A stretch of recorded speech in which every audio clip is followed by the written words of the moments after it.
السلام عليكم ورحمة الله وبركاته. إن الحمد لله نحمده ونستعينه ونستغفره ونعوذ بالله من شرور أنفسنا ومن سيئات أعمالنا. من يهده الله فلا مضل له ومن يضلل فلا هادي له. وأشهد أن لا إله إلا الله وحده لا شريك له وأشهد أن محمدا عبده ورسوله صلى الله تعالى عليه وعلى آله وصحبه وسلم تسليما كثيرا. أما بعد فقد قال الإمام البخاري رحمه الله تعالى باب يدخل الجنة 70,000 بغير حساب. قال حدثنا عمران بن ميسرة قال حدثنا ابن فضيل قال حدثنا حسين قال أبو عبد الله وحدثني أسيد بن زيد قال حدثنا هشيم عن حسين قال كنت عند سيد بن جبير رحمه الله تعالى فقال حدثني ابن عباس رضي الله تعالى عنهما قال قال النبي صلى الله عليه وسلم عرضت علي الأمم فأجد النبي يمر معه الأمة والنبي يمر معه النفر والنبي يمر معه العشر والنبي يمر معه الخمسة والنبي يمر وحده فنظرت فإذا سواد كثير قلت يا جبريل هؤلاء أمتي قال لا ولكن انظر إلى الأفق فنظرت فإذا سواد كثير قال هؤلاء أمتك وهؤلاء 70,000 قدامهم هؤلاء 70,000 قدامهم لا حساب عليهم ولا عذاب. قلت ولما؟ قال كانوا لا يكتوون ولا يسترقون ولا يتطيرون وعلى ربهم يتوكلون. فقام إليه عكاشة بن محصن فقال ادعو الله يجعلني منهم قال اللهم اجعله منهم. ثم قام إليه رجل آخر قال ادعو الله يجعلني منهم قال سبقك بها عكاشة. সম্মানিত ভাতৃমণ্ডলী, আল্লাহ রাব্বুল আলামিনের প্রশংসা এবং প্রিয় নবী সাল্লাল্লাহু আলাইহি সাল্লামের উপর সালাত ও সালামের পর আজ জুমাবার 21 জিলকাদা 1447 হিজরি মোতাবেক 8 মে 2026 আমাদের ধারাবাহিক আলোচনা সহিহুল বুখারীর কিতাবুর রিকাক, হৃদয় স্পর্শী বিষয়। কিতাবুর রিকাক, রিকাক মানে বলেছিলাম যে এমন হাদিস যে হাদিসগুলি অন্তরকে নরম করে। রিক্কাতুন মানে নরম হওয়া, নরম করা। রাক্কা ইয়ারিক্ক থেকে রিকাক অর্থাৎ আল আহাদিস আল মুরাক্কিকা লিল কুলুব, এমন হাদিসগুলির সংকলন এখানে করেছে ইমাম বুখারী রাহিমাহুল্লাহ, যেগুলিতে মানুষের হৃদয় নরম হয়, পরকালমুখী হয়। যারা নিজের চাইতে দুর্বল, দুর্গত, অসহায়, কমজোর, তাদের মায়া দয়া হয়, সদাই হয় মানুষ। এই জন্য অন্য অনুবাদক রেকাকের অর্থ করেছেন সদাই হওয়া।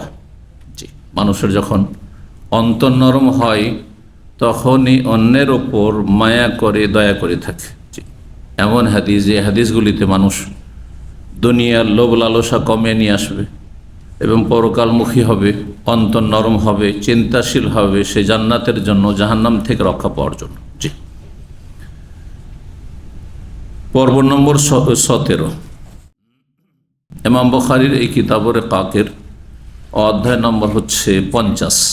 বলছেন বাবুন, এই অধ্যায় হচ্ছে ইয়াদখুলুল জান্নাহ, জান্নাতে প্রবেশ করবে 70,000 70,000 মানুষ, বেগাইরে হিসাব, বিনা হিসাবে। তারা সকলে এই উম্মতের হবে, যে 70,000 বিনা হিসাবে, বিনা আযাবে জান্নাতে প্রবেশ করবেন।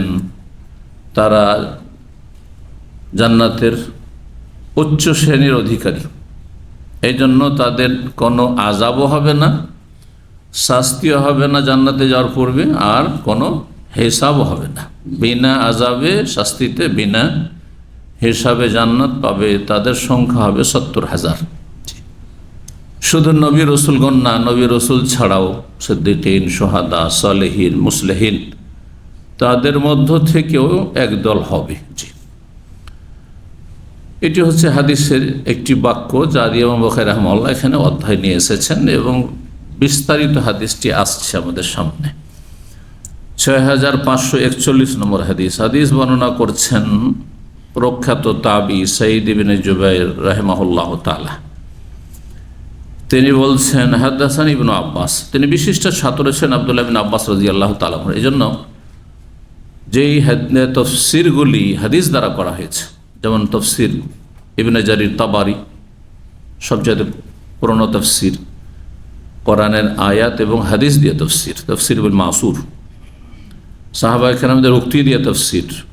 তারপরে আপনাদের জানা প্রসিদ্ধ তফসির তফসির ইবনে কাসির, তফসির ইবনে কাসিম ইবনে কাসির রাহিমাহুল্লাহ, সেটি তফসির বিল মাসুর, হাদিস এবং সাহাবায়ে কেরামদের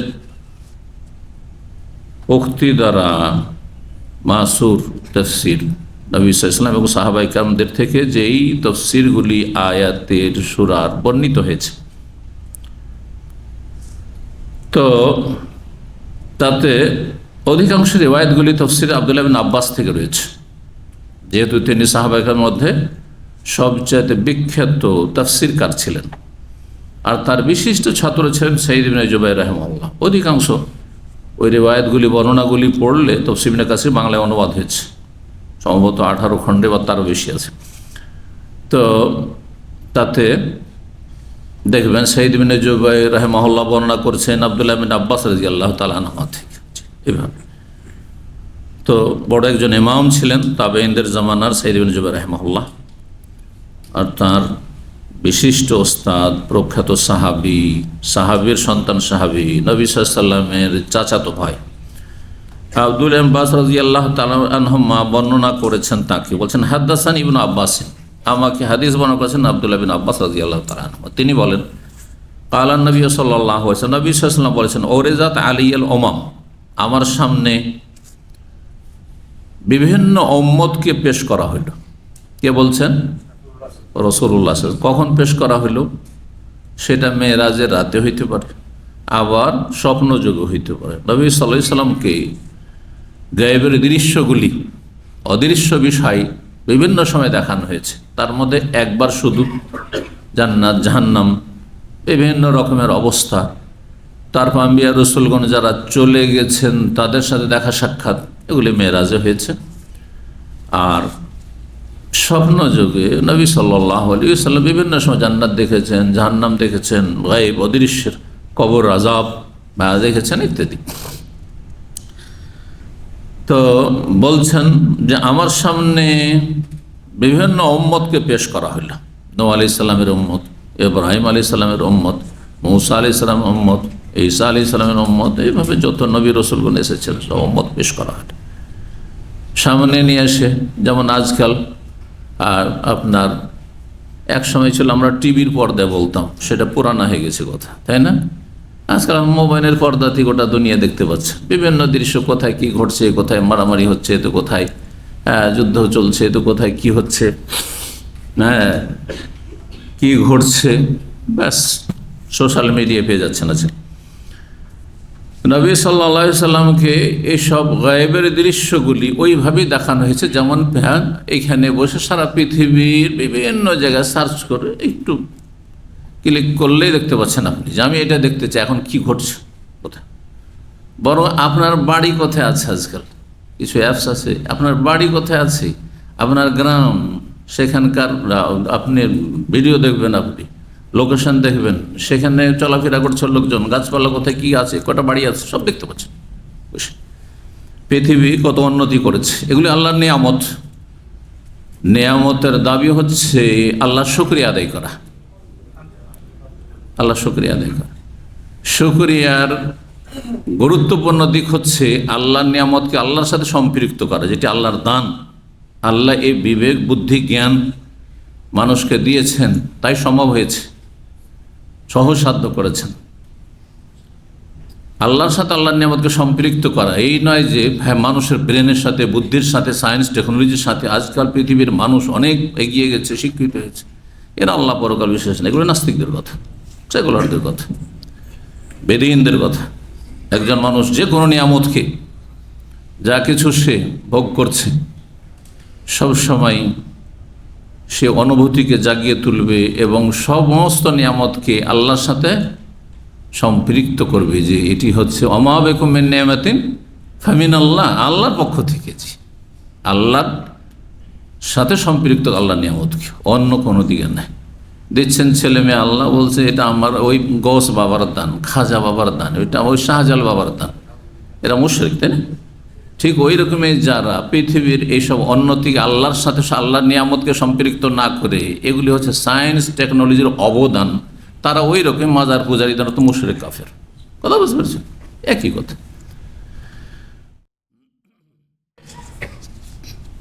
আল্লাহর নিয়ামতের শুকরে একটি গুরুত্বপূর্ণ দিক হচ্ছে যে আল্লাহর নিয়ামতকে আল্লাহর সন্তুষ্টির কাজে ব্যবহার করা। এই মোবাইল দিয়ে আপনি জান্নাতেও যেতে পারেন, এই মোবাইল দিয়ে জাহান্নামে চলে যেতে পারেন, পারেন না? মোবাইলে ভালো কিছু ভিজিট করেন, ভালো সাইট, আর সেখান থেকে উপকৃত হন, দিন দুনিয়ার উপকারী জ্ঞান অর্জন করেন, নিজেকে উপকৃত করেন, নিজের পরিবার পরিজন ছেলে মেয়েকে উপকৃত করেছেন। অনেক কিছু এখান থেকে শিখার আছে, দুনিয়ারও শিখার আছে, যে গঠনমূলক কিছু শিখেন, তাহলে আপনি নিজেকে আপনি উপকৃত করলেন, আল্লাহ নারাজ হবেন না। দিনও শিখছেন, দুনিয়াও শিখছেন এখান থেকে। দুনিয়ার মেলা ফ্যাসিলিটি, যেটা ছিল না আজকে থেকে 20-30 বছর আগে, কল্পনাও করতে পারেন। কিন্তু যে আল্লাহর অসন্তুষ্টের কাজ ব্যবহার হয়, এটা দিয়ে না যায় অবৈধ সম্পর্ক, পরকীয়ার সম্পর্ক, প্রেমের সম্পর্ক, নোংরা, আপনার পর্নোগ্রাফি ইত্যাদি, খারাপ কিছু দেখা, খারাপ কিছু শোনা, অথবা খারাপ কাজের প্রয়োগ ইত্যাদি, জাহান্নামে যাওয়া। আকীদার ক্ষেত্রে বিশেষ করে বিভিন্ন এমন সাইট আছে, কুফরি সাইট আছে, বিধর্মিতার সাইট আছে, অথবা ভ্রান্ত মতবাদ আছে ধর্মের নামে, ইসলামের নামে। সেগুলি শুনছেন আপনি, এক সাইডের মূর্খ লোকেরা। আমি সবই শুনি, ও কোরআন হাদিসের যারা আলেম তাদেরও শোনে, আরও বেদাতিদেরও শোনে, ও মাজারপন্থীরও শোনে। বলছে আমি বুঝি যে কোনটা ঠিক কোনটা বেঠি। আরে বাবা, বুঝলে তো আপনি দায়ী আল্লাহ, আপনি আমার কাজটা আপনি করেন। প্রয়োজন আছে, আজকাল আলেম আল্লাহর অনেক অভাব। জি, এটা বেকুবদের কথা। জি, আপনার বোঝার ক্ষমতা নেই, 2-4টি কথা বোঝার ক্ষমতা আছে। এটা ঠিক ওই রকমই যেমন বাংলা ভাষার দাবি করে যে আমি উর্দু লেকচার বুঝি। উর্দু কথা বলা বুঝেন ভাঙাচোরা করে, তাও বোঝা যায় যে আপনি বাঙালি আছেন, উর্দুভাষী না। বোঝা গেছে না? আমরা দীর্ঘ 20 বছর 25 বছর উর্দু পড়ার পরে বলি, তারপরে তখন ওরা ধরতে পারে না যে আমি বাঙালি না বিহারি, ওদের সাথে কথা বলি। কিন্তু আপনারা অবশ্যই বুঝবেন যদি আপনি নিজের বাহাদুরি দেখান। আর তার বলছে আমি লেকচারও বুঝি। তো আমি 2-1জনকে একটু ফাঁসিয়েছি, লেকচার বুঝেন। এই শব্দটা যে লেকচারে বললো, এর মানে কি বলেন তো? ওর 14 গোষ্ঠী কেউ বলতে পারবে না। বলে চুনাঞ্চে মানে কি, চেয়ে যায় কি মানে কি,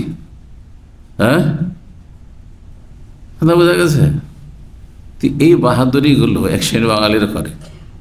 এখন একটা বক্তা গিয়েছে, বলছে অসুবিধা নেই, 3জন শুধু উর্দু ভাষী আছে আর 50 জন বাঙালি। বলছে উর্দু তো বলো, উর্দু তো আমরা সব বুঝিনি। আর 3 জনের স্বার্থে 50 জনকে কেন বঞ্চিত রাখবেন ভালো কাজ থেকে? ভালো করে বুঝবে না এরা দিনের কথা। জি, বহু শব্দ আছে, অধিকাংশ শব্দ বুঝবেন না আপনি, কারণ উর্দু আরবি ফার্সির কাছাকাছি। আরবি ফার্সি সম্পর্কে নলেজ নেই, সেই জন্য আপনি বুঝতে পারবেন না। আপনি কিছুটা ভাব বুঝলেন, কতটা বুঝলেন, কেউ 10% বুঝলেন, কেউ আপনার 20 বুঝলেন, কেউ 30 বুঝলেন, কেউ 50% বুঝলেন হয়তো। কিন্তু পুরো বুঝলেন না, লাভ কি হলো আপনার? এইরকমই ধোকা এক শ্রেণীর দায়ীরা আছে উর্দুভাষী। ওরা বাঙাল বোঝায় আরবদেরকে যে বাংলা দায়ী দরকার নাই, বাঙালিরা উর্দু বুঝে। আর মেলা সেন্টারে তখন আর বাংলা দায়ী রাখে না। এদের কথা শুনে ওই বাঙাল বোঝা হয়। জি, বুঝতে পেরেছেন না? এটা ধোকাবাজি করা। জি, তো যাই হোক, কথায় ফিরে আসি। কি বলছিলাম? ওরেজাত আলাইয়াল ওমাম, আল্লাহর নিয়ামতকে আল্লাহ সন্তুষ্টি কাজে, নারাজ করার কাজে ব্যবহার করবেন না। যদি আপনি আল্লাহর নিয়ামতকে এমন জায়গায় ব্যবহার করেন যাতে আল্লাহ অসন্তুষ্ট, আপনার রাগান্বিত হলেন, আল্লাহর ক্রোধ হয়ে গেল, তাহলে আপনি আল্লাহর না শুকরগুজার বান্দা। আল্লাহ এর নিয়ামতকে ছিনিয়ে নেবেন আপনার কাছ থেকে। কখন যে নিয়ামত হারিয়ে যাবে আপনি টেরই পাবেন না। জি, বলুন আলহামদুলিল্লাহ। বলছেন আমার সামনে সমস্ত উম্মতকে বা বিভিন্ন উম্মতকে পেশ করা হলো, ফাআজিদুন নবী, আমি কোন কোন নবীকে পেলাম, ইয়ামুর মাহুল উম্মাহ, তার সাথে বেশ একটা গোষ্ঠী, বেশ একটা দল, উম্মাহ একটা জাতি, অনেক লোক, এক কথায় একটি জাতি, একটি গোষ্ঠী বলা হয়, হ্যাঁ, কমপক্ষে কয়েকশো, কয়েক হাজার, এইরকম তার সাথে তার উম্মতের সংখ্যা। ওয়ান নবী, আর কোন কোন নবীকে পেলাম ইয়ামুর মাহুন নাফার, তার সাথে অল্প সংখ্যক কিছু লোক। নাফার সাধারণত 3 জন থেকে 10 জন, এইরকম সংখ্যায় অল্প সংখ্যক লোক। এই জন্য হাদিসে সালাসত নাফারিন, যা সালাসত নাফার। ওয়ান নবী, আর কিছু কিছু নবীকে পেলাম ইয়ামুর মাহুল আশার, তার সাথে আমার পাশ দিয়ে অতিক্রম করে যা 10 জন লোক। মানে নবীর উম্মতের সংখ্যা হচ্ছে মাত্র কয়জন? 10 জন। 10 জন ইসলাম গ্রহণ করেছে। এই জন্য যারা দাওয়ার ময়দানে কাজ করছেন, দক্ষ ভালো দায়ী অথবা দায়ীদের দাওয়াতি কাজের সহযোগী আমাদের ছাত্র ভাইরা, আপনাদেরকে বলছি, কখনো হীনমন্যতে ভুগবেন না যে আমার দ্বারা হবে এটা বাকি। আপনি 10টা লোক পারবেন না আপনি হেদায়েত করতে? আরে নবী, অনেক নবী 10 জন 5 জনকে পারেনি, 1 জন 2 জন নিয়ে এসছে। এমনও নবী আসবে, হাদিস আসছে, 1 জনকে পারেনি। কত বছর তাদেরকে হেদায়েতের জন্য চেষ্টা করেছে, নিজেরই বংশের, কারণ তাদের বংশ থেকে পাঠানো হইতো আগের নবীদেরকে, হ্যাঁ, সেই গোত্র সেই বংশ থেকে পাঠানো হইতো। একমাত্র শেষ নবী মুহাম্মদ সাল্লাল্লাহু আলাইহি সাল্লামকে সারা বিশ্বের সমস্ত মানুষের জন্য পাঠানো হয়েছে। তারপরে প্রথম সম্বোধনের জন্য পাঠানো হয়েছে স্বজাতিকে, নিজের জাতি কুরাইশকে, আরবদেরকে, পরে অনারবদের জন্য নবী সাল্লাল্লাহু আলাইহি সাল্লাম। কিন্তু প্রথম বলা হয়েছে যে এই যে কাছের লোক, ও আনফুসুম ওয়া আহলিকুম নারা, নিজের পরিবার পরিজন, তারপর আনজের আশিরাতে আকলামি, তোমার নিকট আত্মীয় কুরাইশ বংশ, তারপরে হ্যাঁ লেউনজেরা কমান বালাক, হ্যাঁ, যাদের কাছে আমি সরাসরি পৌঁছতে পারছি আর যার কাছে আমার বাণী পৌঁছবে। এইভাবে ধীরে ধীরে সারা বিশ্বের জন্য শেষ নবী একমাত্র, বাকি মুসা হোক আর ঈসা হোক সব ইসরায়েলদের জন্য, ইয়াকুব আলাইহিস সালামের বংশের জন্য, অন্য বংশের জন্য তাদেরকে পাঠানো হয়নি। জি, তো আপনার দ্বারা যদি দুটো একটা লোকও হেদায়েত হয় তা আপনি এটাতে আল্লাহ শুকরিয়া আদায় করবেন। আর নাও যদি হয় তো আপনার জন্য নবী আদর্শ আছেন, মেলা নবী এসেছেন আল্লাহর পক্ষে, ওই আসতো তাদের কাছে, জিবরাইল আসতেন, ওই নেতার পর কেউ তাদের কথা শোনেনি। তা আমার কথা আপনার কথা না শুনলে তো কি হলো? আপনি সঠিক কথা বলেছেন কিনা, পেশ করেছেন, এটা দেখার বিষয়, বুঝছেন না? আর দাওয়ার কাজে এই নয় যে সব ময়দানে ঢুকতে হবে, যেই ক্ষেত্রে আপনি জানছেন ভালো করে ওই কথাগুলি শুধু বলবেন, সব কথায় ঢুকবেন না। এমন দাওয়াতে ময়দানে মানে ফতোয়া দিতে বসে যাবেন আমাদের মতো, তেমন করবেন না, কথা বোঝা গেছে? কিন্তু আপনাদেরকে সীমিত আকারে, সীমিত পরিসরে বলি, একজন মানুষের কথা শুনবে আশা করা যায়, যদি নাও মানে নাও শোনে তবুও ভালোবাসে নিজের বাপের বংশ, মায়ের বংশ আর শ্বশুর বংশ। এ কথাটা আমি অনেক সময় বলেছি আমাদের ছাত্র ভাইদের, বেশি দূরে না গিয়ে, কারণ পর লোকের হয়তো আপনার উপর মায়া মমতা নেই। আরে আপনার বাবার বংশ, চাচা নয়, চাচা তো ভাই নয়, আত্মীয় স্বজন যারা আছে, এরা যদি নাও শুনে আপনার কথা, তাদেরকে শিরক বিদআত থেকে সতর্ক করছেন, বেনামাজি তাদেরকে নামাজ পড়তে বলছেন, আপনাকে মেরে ফেলার জন্য চেষ্টা সাধারণত করবে না, একমাত্র দুনিয়ার স্বার্থে আঘাত লাগলে, হ্যাঁ, জমি জায়গা ঝগড়া থাকলে, হ্যাঁ, দুনিয়া নিয়ে ফেতনা থাকলে তখন ঝামেলা আছে। দিনের কথা বললে অন্তত এত শত্রুতা করবে না, ব্যতিক্রম সেটা হইতে পারে। কিন্তু একটা মায়া মমতা আছে রক্তের সম্পর্কে, মায়ের বংশ, খালাদের বাড়ি গিয়ে, মামাদের বাড়ি গিয়ে, মামাতো ভাইদের গিয়ে, একটা কথার মূল্য আছে, আপনি তাদের আত্মীয়, সেখানে দেওয়ার কাজ করেন, আপনি শুনবে কিছু, আর যদি নাও শোনে তা আপনি আপনার দায়িত্ব পালন করলেন, আপনি কাছের লোককে আপনি সতর্ক করলেন জাহান্নামের রাস্তা থেকে। শ্বশুর বংশে যখন নতুন আত্মীয়তা হইল, অবশ্যই আপনার একটা মূল্য আছে সেখানে, সেটা তাদের মাঝে দেওয়ার কাজ করেন। এই মন মানসিকতা রাখতে হবে। প্রত্যেকে আপন আপন জায়গা থেকে 10 জন 5 জন করে যদি জাহান্নাম থেকে উঠাইতে পারেন, 10 জন বেনামাজিকে জাহান্নাম থেকে উঠাইলে, বেরোজাদারকে, বেজাকাত দিত না, হারামকে তো সুদখোরকে, বেঈমানকে, হারামখোরকে, বিভিন্ন পাপে জড়িয়েছিল, তাদেরকে জাহান্নাম থেকে উঠালেন। শিরক করত, বেদাত করত, মাজার পূজা করত, পীরের মুরিদ ছিল, তাদেরকে জাহান্নামের রাস্তা থেকে উদ্ধার করলেন। এটা আপনার মূল্যবান সম্পদ আখিরাতের জন্য। কেউ এলম দিয়ে, কেউ সময় দিয়ে, কেউ শ্রম দিয়ে, কেউ আপনার মানুষের উপকার করে, কারণ নুন খেলে গুণ গাইবে, হ্যাঁ, আর্থিক সাহায্য সহযোগিতা করে ইত্যাদি। তো বলছেন যে কোন কোন নবী এমর মাহুল আসে, তার সাথে 10 জন যাচ্ছে। ওয়ান নবী, আর কোন নবী এমনও দেখলাম এমর মাহুল খামসা, তার সাথে মাত্র 5 জন। 5 জন তার উম্মতের সংখ্যা। আল্লাহু আকবার। ওয়ান নবী, এমন নবী দেখলাম এমর ওয়াহদ, একাই যাচ্ছে, নিঃসঙ্গ, কেউ নেই তার সাথে। অন্য রিওয়ায়াত হল লাইসা মা'হু আহাদ, তার একজন উম্মত নেই, খালি হাতে আল্লাহর কাছে হাজির হচ্ছে। ব্যর্থ না? ব্যর্থ না। যদি আপনি আপনার দায়িত্ব পালন করেন যথাযথ, আর রেজাল্ট ফলাফল আপনার আমার ক্ষমতার ভিতরে না, রব্বুল আলামিন নিজের জন্য সেটা রেখেছেন, সুতরাং আপনি সাকসেস, সফল। মেহনত করেছি, চেষ্টা করেছি, আমার কাজ আমি করেছি। এতে যদি ত্রুটি হইতো, দায়িত্বহীনতা থাকতো, তাহলে আমার ব্যর্থতা হইতো। ছেলে মেয়েকে মানুষ করার চেষ্টা করেছে ভালো করে, ঈমান ইসলামের ওপর যথাসাধ্য 7 বছর থেকে ইসলামের ট্রেনিং করেছে। যেমন 15 বছর হলো, যখন ফরজ হইল, তখন রক্ত গরম হলো, আর শরীরে শক্তি হলো, বাপ মায়ের কথা পরোয়া করলো না, খারাপ হয়ে গেল, কোনো হিসাব দিতে হবে না, কোনো হিসাব দিতে হবে না, কারণ আপনি আপনার দায়িত্ব ঠিকভাবে পালন করেছেন। এই জন্য প্রত্যেকে আপন আপন জায়গাতে আপন কাজ করে যেতে হবে। হ্যাঁ, আর আপনি ছেলেকে দুনিয়া শিখাবেন, ডাক্তার ইঞ্জিনিয়ার বানাবেন, অফিসার নেতা বানাবেন, বড় বড় স্বপ্ন দেখাবেন, তোকে এই করব সেই করব, দেশের রাষ্ট্রপতি প্রধানমন্ত্রী হইতে হবে, তোকে এই হইতে হবে সেই হইতে হবে, হ্যাঁ, অ্যাডমিনিস্ট্রেশনে যেতে হবে, এইসব স্বপ্ন দেখিয়েছেন, দিন শেখাননি। আর বলছেন কি করব, আমার ছেলে নামাজ পড়ে না, জাহান্নামে যেতে হবে এই ছেলের সাথে। তোমাকে কি বলবো, মেয়ে আমার পর্দা করেন, আপনি সহশিক্ষাই পড়াবেন, আপনি হিন্দুর সাথে বেরিয়ে চলে যাবে, কাফের সাথে বেরিয়ে চলে যাবে, আর তখন আক্ষেপ করবেন, হ্যাঁ না, জাহান্নামে যেতে হবে তার সাথে আপনাকে।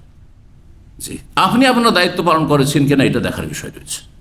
দায়িত্ব পালন করে দিয়েছেন, শেষ হয়ে গেছে আপনার কাছে। জি, আল্লাহ বুঝার তৌফিক দান করেন। একাই যাচ্ছেন এমন নবী দেখলাম। ফানাজারতু, তারপরে দেখছি ফাইজা সাওয়াদুন কাসীর, বিশাল একটি দল। সাওয়াদ মানে জামাত। জি, বিশাল একটি জামাত, বিশাল একটি দল, এক উম্মত। কুলতু, তখন আমি বললাম, ইয়া জিবরিল, হে জিবরিল, হাওয়ালে উম্মতি, এরাই মনে হয় আমার উম্মত, কারণ আমি জানি আমার উম্মতের সংখ্যা সবচেয়ে বেশি, এরাই মনে হয় আমার উম্মত। কাল আল্লাহ বলেন না, ওয়ালাকিন উনজুর ইল উফুক, তাহলে এরা কারা ছিল? অন্য রিওয়ায়াতে রয়েছে এরা হচ্ছে মূসা আলাইহিস সালামের উম্মত, মূসা আলাইহিস সালামের উম্মত। তাহলে প্রিয় নবী সাল্লাল্লাহু আলাইহি ওয়াসাল্লামের উম্মত, এই আমাদের উম্মতের পরে যাদের সংখ্যার দিক থেকে স্থান হবে তারা হচ্ছে মূসা আলাইহিস সালামের উম্মত। জি, বলছেন জিবরাইল যে না, ওয়ালাকিন উনজুর ইল উফুক, আপনি একটু দিগন্তের দিকে তাকান। দিগন্ত, পূর্ব, হ্যাঁ, উত্তর আর পূর্ব দক্ষিণ, এটা একটা দিগন্ত, একটা দিক পৃথিবীর, এইভাবে দিগন্ত, এই দিকে তাকান। গোটা দিগন্ত ভরপুর, এত সংখ্যায় মানুষ, এত সংখ্যা মানুষ যে একটা দিক লোকারণ্য হয়ে রয়েছে, ভরপুর হয়ে রয়েছে। বলছেন যে এই দিকে তাকাও, দিগন্তের দিকে। ফানাজার, তো তাকিয়ে দেখলাম, ফাইজা সাওয়াদুন, বিশাল একটি দল, এই উম্মতের সংখ্যা আরো বেশি। কালা, তখন বললেন জিবরাইল, হাওলাই উম্মত, এরাই হচ্ছে আপনার উম্মত। ওয়া হাওলাই সাবুনা আলফ কুদ্দামাহুম, কুদ্দাম কিন্তু আজকাল ব্যবহার করছেন, যদিও সেটাকে আরবদের দেখা দেখি আপনারা বিক্রি গুদ্দাম বলছেন। হ্যাঁ, কুদ্দামকে কি বলছেন? হ্যাঁ, আচ্ছা, তারপরে আরবদের নিলেন গুদ্দাম, আর ওইখান থেকে তখন বাঙালি বাড়ি দিলেন, গিদ্দাম করে দিলেন। কেমন ভাবে আরবিটা বিকৃত হচ্ছে। আর ওরা কখন আকামা বলেন না, কিন্তু যখন ওই আরবিটাকে আপনার বাঙালি মার্খা বানাইলেন, তখন আকামা আমার শেষ হয়ে গেছে। আকামা নয়, একামা শব্দটি, কথা বুঝতে পেরেছেন? তো ওই হচ্ছে গিদ্দামের অবস্থা, গিদ্দাম কোনো আরবি বলেন না, হ্যাঁ আরবি গুদ্দাম বললে, আর গন নয়। হ্যাঁ, গাদগামাতি সালা বলবে না, নামাজ হবে না এইভাবে। গাদগামাতি সালা না, কাদকামাতি সালা বলতে হবে। তুমি তোমার মাতৃভাষায় যা বলবে বলো, কিন্তু নামাজের ভিতরে তোমাকে কোন জাতে কাদ আফলাহাল মুমিনুন সূরা পড়তে পড়ছে গাদ আফলাহাল মুমিনুন, নামাজ হবে না, নামাজ নষ্ট হয়ে যাবে এইভাবে। জি। তো বলছেন যে ফানাজারতু ফাইজা সাওয়াদুন কাসির কুলতু ইয়া জিবরিল হাওলা উম্মতি। হ্যাঁ, বলছেন যে হাওলা উম্মতুকা, জিবরাইল বলছেন এরাই হচ্ছে আপনার উম্মত। ওয়া হাওলা সাবউনা সাওয়া আলফান কুদ্দামাহুম, আর এই যে 70,000 এই বিশাল উম্মত, বিশাল জনগোষ্ঠীর সামনের দিকে রয়েছে। কুদ্দামাহুম মানে সামনের সারিতে রয়েছে। বিশাল একটি উম্মত, বিশাল একটি জাতি, তার সামনের সারিতে কারা রয়েছেন? এই 70,000 যারা বিনা হিসাবে বিনা আযাবে কোথায় যাবেন? এ উম্মতের মধ্য থেকে জান্নাতে যাবেন। তাদের না হিসাব হবে না কোনো আযাব হবে। তাহলে এমন কিছু মুসলিম হবে যারা জান্নাতি হবে, যুগে যুগের মুসলিম, বিভিন্ন উম্মতের মুসলিম মুমিনই জান্নাত যাবে, কাফের জান্নাতে যাবে না। কিন্তু তাদের হিসাবও হবে, আযাবও হবে। হিসাব হবে, আযাব হবে, কবর আযাব হবে, আর জাহান্নামের কিছু আযাব হইতে পারে। কিছুদিন, দীর্ঘদিন, অনেক দিন, বহুদিন, তারপরে হয়তো জাহান্নামে উঠে আসবে একদল। তাহলে হিসাব প্লাস আযাব। আর একদল হবে তাদের হিসাব হবে কিন্তু আযাব হবে না, বিনা আযাব। হিসাব হবে কিন্তু হিসাব পাশ করে নেবে, তবে গুনাহ ছিল এই জন্য হিসাব হয়েছে। কথা বোঝা গেছে? আর 70,000 এমন হবেন যাদের আযাবও নেই, হিসাবও নেই। গত পর্বের আলোচনায় বলেছি যে তাহলে জান্নাতি যারা হবে, একদল জান্নাতি যারা বিনা হিসাবে জান্নাত, বিনা আযাবে জান্নাত, না আযাব না হিসাব, ঠিক আছে না? আচ্ছা, এর অপর প্রান্তে বিনা হিসাবে জাহান্নাম, বিনা হিসাবে জান্নাত, বিনা আযাব বিনা হিসাবে জান্নাত। কতজন? হাদিস 70,000। আর বিনা হিসাবে কি জাহান্নাম, এরা কারা? যারা যত কাফের, বিজাতি কাফের হোক আর মুসলিম সমাজের কাফের হোক। মুসলিম সমাজে অসংখ্য কাফের আছে যারা শিরকের কারণে, নাস্তিকতার কারণে, বিভিন্ন কুফরির কারণে, ঈমান ভঙ্গের কারণে, যেমন উজু করে, উজু নষ্ট করে নামাজ পড়লে নামাজ হয় না, তেমনি জন্মসূত্রে মুসলিম থেকে ঈমান ভঙ্গ করে ইবাদত বন্দি করে জান্নাত পাওয়া যায় না। ও কাফেরই থাকলো। তাই 5 ওয়াক্ত নামাজও পড়ছে আর বলছে যে আমি কি বলছে, আমার কাছে সবগুলি ধর্ম ভালোই লাগে, এইটাও ঠিক ওইটাও ঠিক, তবে আমি মুসলিম। কিছু পাবে না, কাফের সে। কারণ আল্লাহর কাছে দিন একটি, শুধু ও আদম আলাইহিস সালামের জামানা থেকে দিন একটি, ইন্না দীনা ইনদাল্লাহিল ইসলাম। সমস্ত নবী রাসূলগণের দিনের নাম ইসলাম ছিল। জি, এইরকমই বহু দৃষ্টান্ত রয়েছে, অহরহ শুনতে আছে সোশ্যাল মিডিয়াতে। মুসলিম সমাজের অনেকে জাকাতের চাইতে তাদের এই হারাম খাওয়া, চাঁদাবাজি বেশি ভালো। কোনো দিন এই অবস্থায় মারা গেলে কোনো দিন জান্নাত হবে না। মুরতাদ জাহান্নামী। ভালো করে শোনা, এই অবস্থা মারা গেলে আল্লাহ তওবা করে ফিরে আসা তৌফিক দিই, ভালো আশা রাখছি। কিন্তু এই অবস্থায় কেউ যদি মারা যায় আর এর সমর্থনে কেউ মারা যায়, সে মুসলিম না, কাফের। ভালো করে শোনা। জি, এইরকম কেউ যদি বলে কোরবানিতে এত টাকা পয়সা, কোরবানির সামনে আসছে, এত টাকা পয়সা লস করে লাভ থাকে, এই টাকাগুলো তো দেশের কল্যাণমূলক কাজে লাগানো যেতে পারে, সে কাফের, মুসলিম না। কথা বোঝা গেছে? কাফের, মুসলিম না সে।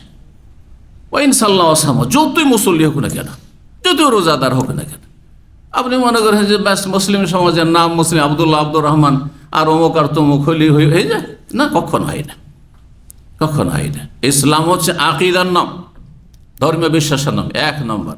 ইসলাম হচ্ছে ইবাদত বন্দি, ফরজ ওয়াজিব আদায় করার নাম, হারাম নাজায়েজ থেকে বেঁচে থাকার নাম। ইসলাম হচ্ছে আখলাক, চরিত্র, লেনদেন, আদান প্রদানের নাম। আপনার 3টে দিক যদি ঠিক থাকে তো আপনি মুসলিম, যদি পুরোটাই ঠিক থাকে তো পুরো মুসলিম, পাকা মুসলিম। আর যত কম থাকবে তত আপনি ভেজালযুক্ত মুসলিম বা দুর্বল মুসলিম। আর আকীদাই যদি নষ্ট হয়ে যায় তাহলে আপনি মুসলিম না। যদি আপনার 14 গোষ্ঠী সবাই মুসলিম, কিছুই না, আপনার কোনো মূল্য নেই ইসলামের। জি, আল্লাহ বুঝার তৌফিক দান করেন। উদখুলু ফিস সিলমি কাফা, ভালো করে মুসলিম হন, মুসলিম হন, ভালো করে হন। জি, আর এই মুসলিম থেকে লাভ না, সব আগাছা এগুলো, মুসলিম সমাজের এগুলো আগাছা। জমিতে ঘাস ফসলের চাইতে বেশি হয়ে গেছে, কোনো মূল্য নেই ঘাসের। আজকে মুসলিম জাতির অবস্থা ঠিক ওই রকম হয়েছে, আগাছাই ভরে গেছে। আল্লাহ এই আগাছাগুলোকে দূর করুক। এরা মুনাফিকিন, নবী সাল্লাল্লাহু আলাইহি ওয়াসাল্লামের আমলে এদেরকে মুনাফিকিন বলা হইতো। জি, নাসাল্লাহ সালামাত ওয়াল আফিয়া, আল্লাহ তাদের অনিষ্ট থেকে জাতিকে রক্ষা করুন। তাহলে বিনা হিসাবে জাহান্নাম, বুঝলেন না? আর মাঝামাঝি আছে যারা, হ্যাঁ, হিসাব হবে, আযাব হয়ে তারপরে এর আবার 2 ভাগে ভাগ। হিসাব হলো, আযাব কিছু শাস্তি হলো, কিন্তু জান্নাতি হবে, কারণ মূল ঈমান ইসলাম ঠিকই আছে। বেনামাজি ছিল না, মুশরিক মাজার পূজারি ছিল না, নাস্তিক তাস্তিক ঈমান ভঙ্গকারী ছিল না, কিন্তু ফাসিক ফাজের ছিল, চুরি ডাকাতি কিছু এই সেই ঘুষ এসব হারাম কাজ, হারাম দেখা হারাম শোনা করেছে, বিনা তওবায় গিয়েছে। আযাব হইলো, হিসাব হলো। আর একদল হবে যে হিসাব হবে কিন্তু আযাব তাদের হবে না, প্রথমখানে জান্নাতে যাবে। জি, এ হচ্ছে সংক্ষেপে কথা। আল্লাহ রাব্বুল বিনা হিসাব বিনা আযাবে যেন আল্লাহ আমাদেরকে জান্নাত দান করেন। জি, আল্লাহ আমাদের হিসাবকে যেন সহজ করেন।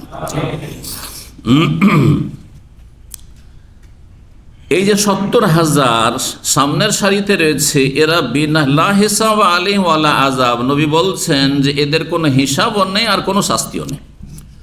উল্টো তখন আমি কে বলেছেন? জিবরাইল আলাইহিস সালাম বললেন কথাটি নবী সাল্লাল্লাহু আলাইহি ওয়াসাল্লামকে। তখন নবী সাল্লাল্লাহু জিজ্ঞেস করলেন, বলে মা কেন? এদের হিসাবও নেই আবার শাস্তিও নেই। আর শাস্তি না তাহলে হিসাব তো আছে, আল্লাহ তো কোরআনে হিসাবের কথা বলেছে, হিসাব থাকার কথা। কেন নেই? বিনা হিসাবে বিনা আযাবে কি জান্নাতি 70,000। তাদের বিশেষ কি আমল ছিল? কানু, ওরা আকীদা ঠিক ছিল, সব ঠিক ছিল, ইবাদত বন্দেগীও ঠিক ছিল, কাবিরা গুনাহ থেকে বেঁচে থেকেছে। যদি কাবিরা গুনাহ হয়েছে তওবা করে ক্লিন হয়ে পরিষ্কারই আল্লাহর সামনে হাজির হয়েছে, মরণের সম্মুখীন হয়েছে তওবা করে আপডেট করে। তার সাথে অতিরিক্ত আমল কি ছিল? কানু লা ইয়াক্তাউন, তারা লোহা গরম করে শরীরে দাগিয়ে চিকিৎসা নিত না। প্রাচীন যুগে নবী সাল্লাল্লাহু আলাইহি ওয়াসাল্লামের আমলে, তারপরেও আফ্রিকাতে তো আপনার কিছুদিন আগ পর্যন্ত এসব চিকিৎসা ছিল। দেখুন আফ্রিকান অনেক লোকদের চেহারাগুলোতে কি থাকে? পোড়ানো দাগ থাকে, দেখেছেন? অনেক আপনার সুডানি বা ইথিওপি দেখা যায় এরকম। আমরা তো মদিনা ইউনিভার্সিটিতে অনেক দেখছি। আমাদের একজন ওস্তাদ ছিলেন, তার কাছে আরবি গ্রামার, মানে সিনিয়র প্রফেসর ছিলেন, একদম বয়স্ক। তো এখানে দাগ, এখানে দাগ, এখানে দাগ, আগার দাগ, মানে তার বাপ মা ছোটকালে যখন অসুস্থ হয়েছে তো দাগিয়ে, লোহা দিয়ে দাগিয়ে দাগিয়ে চিকিৎসা করা, এগুলো ছিল আগেকালে, কোনো বিকল্প চিকিৎসা ছিল না বলে। ওয়ালাস তাহলে তাহলে এইটা কাজ করেন না। যদিও এটা যদি অন্য কোনো পথ না থাকে কোনো রোগের চিকিৎসার, তাহলে সেটা শরীয়তে জায়েজ, কিন্তু নবী সাল্লাল্লাহু আলাইহি সাল্লাম বলছেন যে এটা জায়েজ হইল। আর আনহা উম্মতি আনিল কাই, এই দাগানোর মাধ্যমে শরীরে লোহা গরম করে দাগানোর মাধ্যমে চিকিৎসা করা আমি বারণ করছি, কারণ এতে পার্শ্ব প্রতিক্রিয়াও রয়েছে, বা এটা পছন্দ করেন নবী সাল্লাল্লাহু আলাইহি সাল্লাম। ওয়ালা ইয়াস্তারকুন, আর ঝাড়ফুঁক চেয়ে নেয় না। সহি অনুবাদ শোনেন, ঝাড়ফুঁক করে না, নয় জীবনে ঝাড়ফুঁক করবে না। নবী সাল্লাল্লাহু আলাইহি সাল্লাম নিজে ঝাড়ফুঁক করেছেন, এর কি নফস হাদিসে রয়েছে, নিজেকে নিজেই ফুঁক দিতেন, দোয়া পড়ে সূরা পড়ে নিজেকে নবী সাল্লাল্লাহু আলাইহি সাল্লাম দম করতেন। সাহাবায়ে কেরামদের আমল এটি ছিল, এটা হচ্ছে সবচেয়ে ভালো।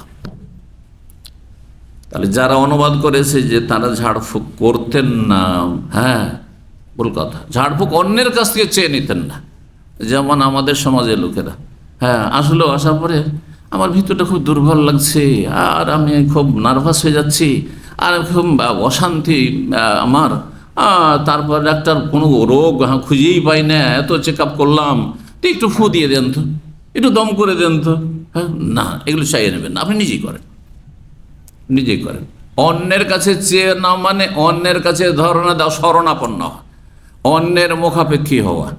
ঠিক ওই রকমই যেমন আমার অভাব আছে, যেমন অভাব আছে ওই হিসাবে আমার পয়সা দিয়ে আমি চলার চেষ্টা করব। কিন্তু কাউকে বললাম যে ভাই অভাব আছে, একটু সাহায্য করেন, কথাটা ছোট না? নিচের হাত হয়ে গেল। ভাই আমার অভাব আছে, কিছু ধার করা যায়, 10,000 রিয়াল ধার দেন, ছোট হইলাম না? ঠিক ওই রকমই ঝাড়ফুঁক চেয়ে নেওয়া। এই জন্য ঝাড়ফুঁক চেয়ে নেওয়া জায়েজ, না জায়েজ নয়? হ্যাঁ, না জায়েজ নয়। যেমন ধার নেওয়া জায়েজ, যদি অদামত আপনি দিয়ে দেন, ঠিক ওই রকমই আপনার ঝাড়ফুঁক চাওয়া জায়েজ, একটু আমাকে দম করে দেন। কিন্তু ছেড়ে দেওয়া বেশি ফজিলতের। যদি আপনি জীবনে কারো কাছে দম করার চেয়ে না নেন, তাহলে আপনি 70,000-এর মধ্যে যেতে পারেন, যদি বাকি আমলগুলো আপনার সুন্দর থাকে, পারফেক্ট থাকে। কথা বুঝলেন না? এই নয় যে শুধু এই গুণগুলো ছিল আর এদিকে ফজর ঠিক করে পড়তেন না। সূর্য ওঠার পরে, জুমার দিন আজকে উঠেছেন সূর্য ওঠার পরে, ওয়াক্ত পার করে, হ্যাঁ, মাগরিবের সময় শুয়ে গেলেন, হ্যাঁ, ফজরে উঠলেন, এশা গেছে। অনেকে করছেন আপনাদের প্রবাসীরা। ফজর তো বলতে হবে না, কয়জন ফজর পড়ে? যাদেরকে নামাজি বল, 4 ওয়াক্তের নামাজি, তাদের অধিকাংশ ফজর পড়ে না, পড়লে সূর্য ওঠার পর পড়ে। তাহলে তারা যদি, হ্যাঁ, ঝাড়ফুঁক না নেই, তারপরে আপনার লোহা দিয়ে শরীর না দাগায়, অলৌকিক কুলক্ষণে বিশ্বাসী না হয়, তাহলে বিনা হিসাবে চলে যাবে জান্নাত? না, কখনো যাবে না। সমস্ত ফরজ ওয়াজিব আমলগুলি ঠিক আছে, পরিপূর্ণ আছে, হারাম নাজায়েজ থেকে বেঁচে আছে, তারপর অপরন্ত এই বৈশিষ্ট্যগুলি যদি থাকে, তাহলে বিনা হিসাবে বিনা আযাবে জান্নাত পাওয়ার আশা, এই দলে সামিল হওয়ার আশা করা যেতে পারে। চিন্তা করুন, আমাদের চাইতে সিনিয়র নেক কত মানুষ চলে গেছেন, কত এই উম্মতের লোকেরা চলে গেছেন, হ্যাঁ, সাহাবায়ে কেরাম, তাবেঈন, তাবা তাবেঈন, মুহাদ্দিসিন, ফুকাহা কেরাম, উলামায়ে কেরাম, আর সালেহিন, সিদ্দিকিন, শুহাদা, কত চলে গেছেন, যারা আমাদের চাইতে আমলে অনেক ভালো ছিলেন। আর একসাথে সাধারণ মানুষ সারা বিভিন্ন পাপ করেছে, এখন একটু প্র্যাকটিসিং মুসলিম হচ্ছে, আর স্বপ্ন দেখা। অনেক ভাই জিজ্ঞাসা করে, সেই জন্য বলছি, অনেক আমার কাছে প্রশ্ন আসে, আমি বিনা হিসাবে বিনা আযাবে জান্নাত যেতে চাই। আল্লাহু আকবার, এই হিম্মত আমি করি না, এই হিম্মত আমি করি না। আল্লাহ যেন হিসাব সহজ করেন। কথা বুঝতে পেরেছেন? যেখানে সাহাবায়ে কেরামদের একজনকে বললেন, নবী সাল্লাল্লাহু আলাইহি ওয়াসাল্লাম সার্টিফিকেট দিলেন দোয়া করে, আর দ্বিতীয়জন যখনই চাইলেন, বিশিষ্ট সাহাবী ছিলেন উনি, ওনার নাম এসছে, বলছি পরে, উনি যখন চাইলেন যে আমাকে ওতে সামিল করার জন্য আল্লাহর কাছে একটু দোয়া করেন, বলছেন না না, তোমার থেকে এগিয়ে গেছে, ও কাছে এগিয়ে গেছে, তুমি পাবে না, তোমার সিরিয়াল নেই এখানে। তাহলে আমার সিরিয়াল কোথায় আসবে? আপনাদের সিরিয়াল কোথায় আসবে? যে কিছু ভালো আমল করে মনে করছেন ব্যাস বিনা হিসাবে বিনা আযাবে জান্নাত, নাকি? হ্যাঁ, আরে আমল করুন, আল্লাহর কাছে সুধারণা রাখুন, আশা রাখুন, ভালো আমল করে নেক সৎ জীবন গড়ে তারপর আল্লাহর কাছে আপনি ভালো আশা রাখুন। জি, নিরাশ হবেন না আল্লাহর রহমতে। ওয়ালা ইয়াতাতাইয়ারুন, আর অলৌকিক লক্ষণ নেই না, কোনো কিছুকে অলৌকিক লক্ষ্য মনে করেন না। হ্যাঁ, পেঁচার ডাক, হ্যাঁ, লক্ষ্মী মনে করেন, অলক্ষ্মী, হ্যাঁ, কুলক্ষণ মনে করো কোনো কিছুকে। হ্যাঁ, যাচ্ছিলেন গাড়ি নিয়ে, রাস্তায় মর্মান্তিক দুর্ঘটনা, লাশ পড়ে আছে, মনটা খারাপ হয়ে গেল, আজকের দিনটা ভালো হবে না, চল ফিরে চল বাড়ি। আর যদি নাও ফিরেন, কিন্তু ভিতরে দুঃখ দুঃখী লাগা আছে, যে কি যে হয়, কি যে হয়, তাই না? না, আর তেয়ারা তো শিরকুন, অলৌকিক কুলক্ষণ না হচ্ছে শিরক। আমরা ছোটকালে দেখতাম, হ্যাঁ, সকালবেলা একটা ডোম চামারের সাথে দেখা হয়ে গেছে, ও গ্রামের মাথায় একটা চামারের বাড়ি, ওই চামার সকাল সকাল বাড়িতে বেরিয়েছে, চামারের সাথে দেখা, বলছে আজকে দিনটাই খারাপ হয়ে গেল। হ্যাঁ, প্রথম বাড়ি থেকে বেরিয়ে সামনে একটা কুকুর পড়ে গেছে বা শুকুর পড়ে গেছে, বলতে দিনটাই আমার খারাপ হয়ে গেল। কথা বলছেন, আমি দেখেছি বুড়ি মহিলাদেরকে, মনে পড়ছে, মাগরিব পরে গ্রামের গরিব অভাবী একজন মহিলা, সারা দিন অনাহারে ছেলেমেয়েরা আছে, কিছু চাল ধার চাইতে এসছে, যে কিছুই নিয়ে আসতে পারেনি হাট বাজার থেকে, হ্যাঁ, পয়সাটা এসে কিছুই ছিল না, অনাহার, সারাদিন অনাহারে, রাতটা অনাহারে কেটে যাবে, ছেলেমেয়েরা ছটপট করছে। হ্যাঁ, 1 কাঠা, তখনকার যে কাঠাতে মেপে দিত, 1 কাঠা চাল ধার দাও, বলছে না, রাত্রে দেওয়া যাবে না, রাত্রে দেওয়া যাবে না, দিলে সব ধন সম্পদ বাড়িতে বেরিয়ে চলে যাবে। নিজে শুনেছি এসব শিরক আমাদের দেশে রন্ধ্রে রন্ধ্রে ঢুকে আছে। এক বুড়ি মহিলা ছিল, বৃহস্পতিবার ভিক্ষা দিত না, এই দিনে ভিক্ষা দেওয়া যাবে না, বুঝছেন না? রাত্রিবেলা কেউ একটা চাকু চাইতে এসছে, বা ওই কি বলে, হাঁসুয়ানা কি বলে, হ্যাঁ, কি বলেন, হ্যাঁ হ্যাঁ স্যার, তো বিভিন্ন অঞ্চল বিভিন্ন ভাষা বলে। হ্যাঁ জি, চাইতে বলছেন না না না, রাত্রে দেওয়া যাবে না, এগুলো দেওয়া যাবে না, রাত্রে দেওয়া যাবে না। মহিলা বাচ্চা ভূমিষ্ঠ হয়েছে, তারপরে বাড়ির বাইরে বাথরুমে গেলে একটা কিছু লোহা হাতে করে যেত, নিজে চোখে দেখছে, না হলে শয়তানে ক্ষতি করে দিবে। কথা বুঝতে পারছেন না? আত্মীয়ারত শিরকুন, অলৌকিক কুলক্ষণ মনে করা কোনো কিছুকে, এটা হচ্ছে শিরক। বহু এইরকম বদাখিত আমাদের সমাজে রয়েছে, যাদের মধ্যে এগুলো রয়েছে তারা বিনা হিসাবে বিনা আযাবে জান্নাত যাবেন না, বরং আযাব পেয়ে জান্নাত যেতে পারে। এতে বড় শিরক হয় না, কিন্তু ছোট শিরক হচ্ছে কাবিরা গুনাহ। জি,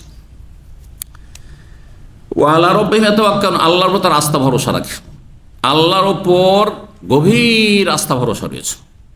আল্লাহর ভরসা মানে কি? কাজকর্ম করতে হবে না? হ্যাঁ, আল্লাহর ভরসা মানে কি? কে বলবে? হাত তোলেন। আল্লাহর ভরসা মানে কর্মহীনতা? হ্যাঁ, কর্ম করে খেতে হবে। তো কর্ম করতে নিজের কর্মের উপর নির্ভরশীল। হ্যাঁ, আল্লাহর কোথায় আল্লাহর ভরসাটা কোথায় থাকবে তাইলে? কাজ না করে বলে আমি ঘুমিয়ে থাকবো, আল্লাহ রিজিকের মালিক, সৌদি আরবে এসেছি শুয়ে থাকবো, না হয় মক্কা হারামে গিয়ে বসে থাকবো সব সময়, মদিনায় গিয়ে মসজিদে সব সময় বসে থাকবো, আল্লাহ রিজিক ওপর থেকে আসবে কোনোদিন? দুনিয়াটা বুঝছেন, তাই না? দুনিয়াটা যথেষ্ট বুঝছেন, কিন্তু এক শ্রেণীর লোকেরা আছে দিন বুঝে না, মনে করে যে আল্লাহ ভরসা, যদি তকদিরে জান্নাত থাকে তো এমনি চলে আসবে, নামাজ পড়িয়েন না বলে, ঠিক না? ওই ক্ষেত্রে তকদিরের দোহাই দিয়ে আপনি কর্মহীনতার মাধ্যমে জান্নাত যেতে চাইছেন। কাজ করব না, আমল করব না, জান্নাতে চলে যাব তকদিরে থাকলে। তো এই ফর্মুলা আপনি ফলো করেন রুজি রোজগারের ক্ষেত্রে, যে আয় উপার্জন করব না, লেখাপড়াও করব না, ছেলে মেয়েকে পড়াবো না, ভাগ্যে যদি থাকে ডাক্তার ছেলে পাওয়া, তাহলে পেয়ে যাব। কথা বলছেন না? আছে কোনো আধা পাগল? কেউ নেই। ইয়ালামুনা যাহিরাম মিনাল হায়াতিদ দুনিয়া, এই জন্য সূরা আনকাবুতে আল্লাহ বলছেন মানুষ দুনিয়া খুব বুঝে, দুনিয়ার বাহ্যিক কেমন করে উন্নতি করতে হবে, যাহিরাম মিনাল হায়াতিদ দুনিয়া, দুনিয়া যথেষ্ট বুঝেন, আমার চাইতে বেশি বুঝেন কেমন করে টাকা পয়সার রাস্তা খুলতে হবে, ব্যবসা বাণিজ্য করতে হবে, আর কোথায় ধান্দা করতে হবে, কোথায় কি পাওয়া যায় সব খবর রাখেন। ওহুম আনিল আখিরাতি হুম গাফিলুন, কিন্তু যখনই পরকালের বিষয় আসছে তখন গাফিল, নাকে তেল দিয়ে ফজরে ঘুমাচ্ছে। হ্যাঁ, নামাজ হয়ে গেল গল্প করছে, নামাজ হয়ে গেল খেলতামাশা দেখছে, দিনের পর দিন, সপ্তাহের পর সপ্তাহ, মাসের পর মাস চলেছে, আল্লাহ পরকাল কিচ্ছু নেই, দিনের কোনো জ্ঞান নেই, কিচ্ছু নেই। দুনিয়ার যথেষ্ট নলেজ আছে, কিন্তু নামাজের দোয়া সূরা আর এর অর্থ কিছুই জানে না। এই অবস্থা, এভাবে চলবে?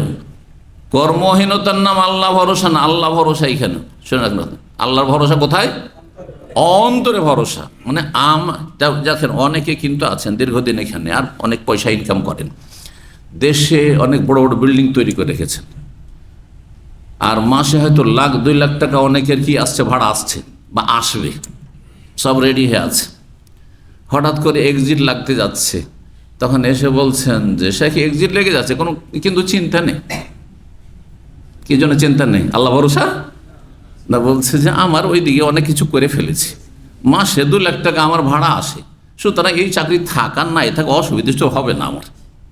আল্লাহর ভরসা না আপনার বিল্ডিংয়ের ভরসা? ওই যে বাসা ভাড়ার ভরসা। অধিকাংশ মুসলিমদের অবস্থা এরকম, অধিকাংশ লোকের অবস্থা এরকম। এইখানে আল্লাহ ভরসা নেই। আল্লাহর ভরসা মানে যে আল্লাহ সৌদি আরবে এই চাকরির মাধ্যমে রিজিক দিয়েছেন বা ব্যবসার মাধ্যমে রিজিক দিয়েছেন, সেই আল্লাহ ওই আসমান থেকে রিজিক নামানো, ওটা যেখানে থাকবো সেখানে দিবেন ইনশাআল্লাহ। হ্যাঁ, কথা বোঝা গেছে? কিন্তু সমান সমান দিবেন এই শর্ত তো নাই। আল্লাহকে বলেছেন সমান সমান দেবো, যে সৌদি আরবে যেটা দেবো এটা বাংলাদেশেও দেবো, ওর সাথে বেশিও দিত, অনেককে বেশি দিচ্ছেন। আমি এর আগে নজির বলেছি, কিন্তু এইখানে ক্লিনের কাজ করত। হ্যাঁ, প্রতিবন্ধীদের হাসপাতাল, যাকে তাহিলে স্বামী লাগে বলা হয়তো, তো ওখানে সে কাজ করতো, 500 টাকা মাত্র বেতন ছিল, আর বিল্ডিং সিঁড়ি ধুয়ে বেড়াইতো, আর না হলে আস্কারিদের খাবার, ওই যে আস্কারি বুঝেন তো, পুলিশদের খাবার, যারা ব্যাচেলার থাকে তার খাবার তৈরি করতো। এইভাবে কোনো 1.5-2 হাজার টাকা কষ্ট করে সারাদিন মেহনত করে ইনকাম করতো। তার এখন ঢাকাতে 2-3টা দোকান আছে, সে হঠাৎ করে মেসেজ দিছে, কোত্থেকে কাপড় নিয়ে আসি, বলছে বাংলাদেশের কাপড় তো আছেই, পাকিস্তান থেকে আনে আমি, ভারত থেকে আনাই, আর বিশাল দোকান, তার আন্ডারে কয়েকটা কর্মচারী কাজ করছে, সে মালিকে বসে আছে। কথা বোঝা গেছে? এটা বাস্তব। এই জন্য বলছি যাতে আল্লাহর ভরসায় তৈরি না হয়। যেটা হয় এখান থেকে গিয়ে দেশে সুখী থাকবো, হ্যাঁ ওখানেই সুখী থাকতে পারেন আপনি যদি আল্লাহ নসিবে রাখেন, কিন্তু আল্লাহর উপর আস্থা ভরসা থাকতে হবে যে আল্লাহ তুমি অসহায় ছেড়ে দেবে না, কারণ তোমার দায়িত্ব হচ্ছে রিজিক দেওয়া। ওমা মিন দাব্বাতিন ফিল আরদি ইল্লা আলাল্লাহি রিজকুহা, আল্লাহ দায়িত্ব নিয়েছেন। অফিস সময় রিজকুকুম, রিজিক কোথায় আছে?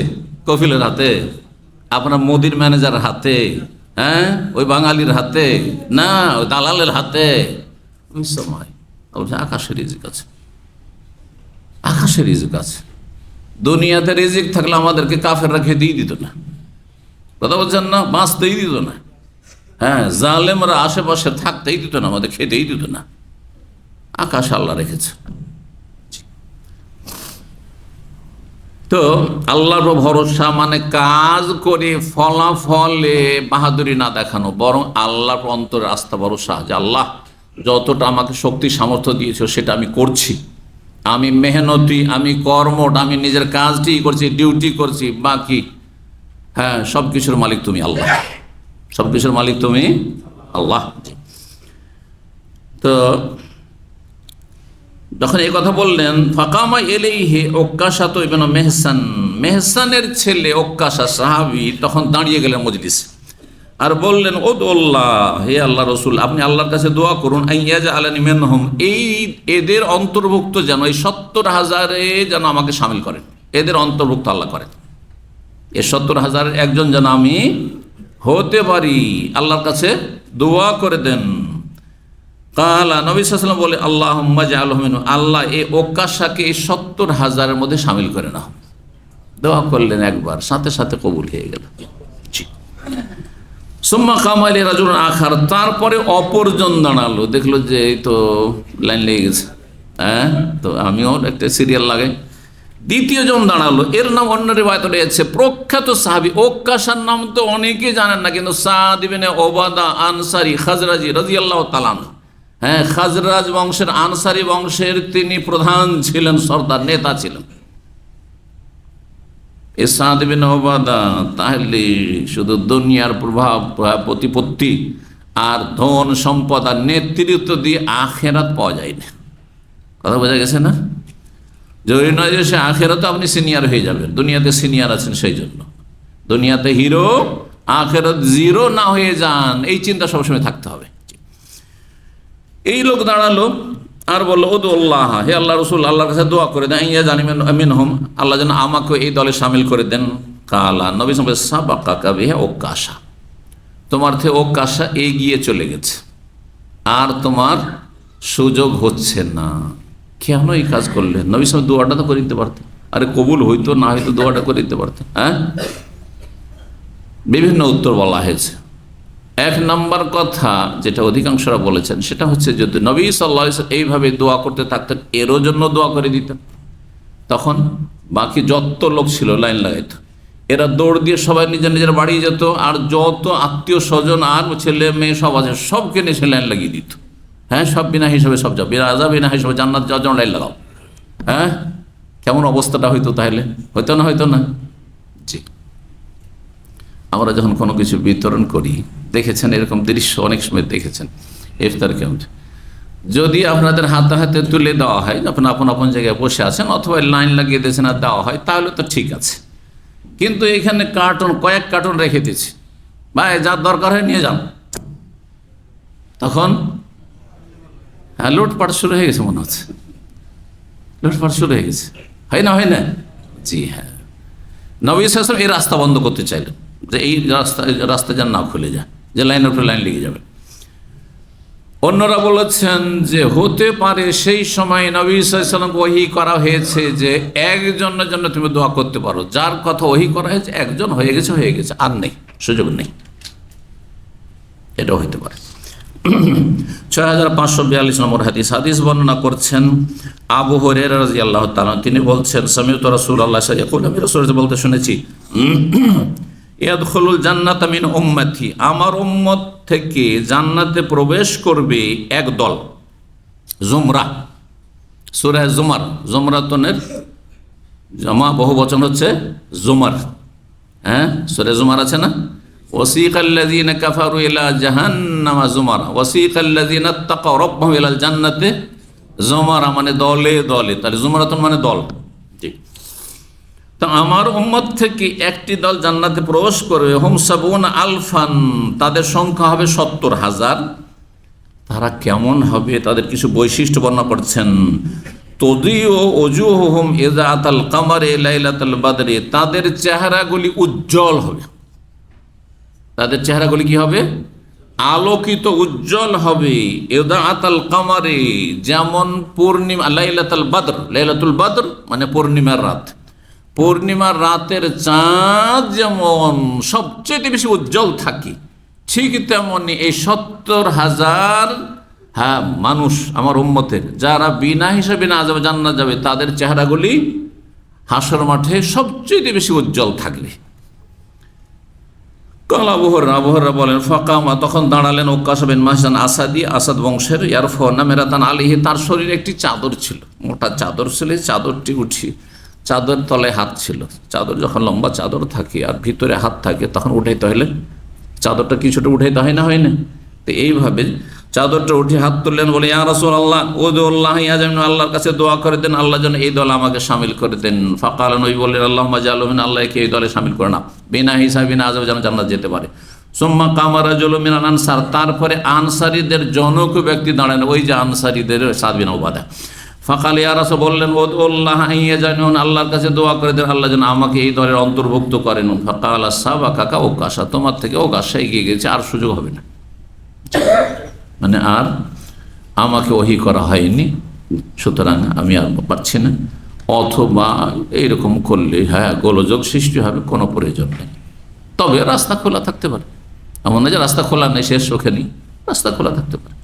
আপনি আপন আপন জায়গা থেকে চেষ্টা করুন, আল্লাহ আমার তৌফিক দান করেন। 6543 নম্বর হাদিস বর্ণনা করেন সাহালী বিন সাদ রাদিয়াল্লাহু তাআলা। তিনি বলেন, নবী সাল্লাল্লাহু আলাইহি ওয়াসাল্লাম বলেছেন, লা ইয়াদখুলান্নাল জান্নাতা মিন উম্মতি ৭০,০০০, আমার উম্মত থেকে জান্নাতে প্রবেশ করবে ৭০,০০০। ৭০,০০০, কোন রিওয়ায়াতে রয়েছে আও ৭০০,০০০, ৭০০,০০০, মানে কয় লক্ষ? ৭০০,০০০। কত লক্ষ?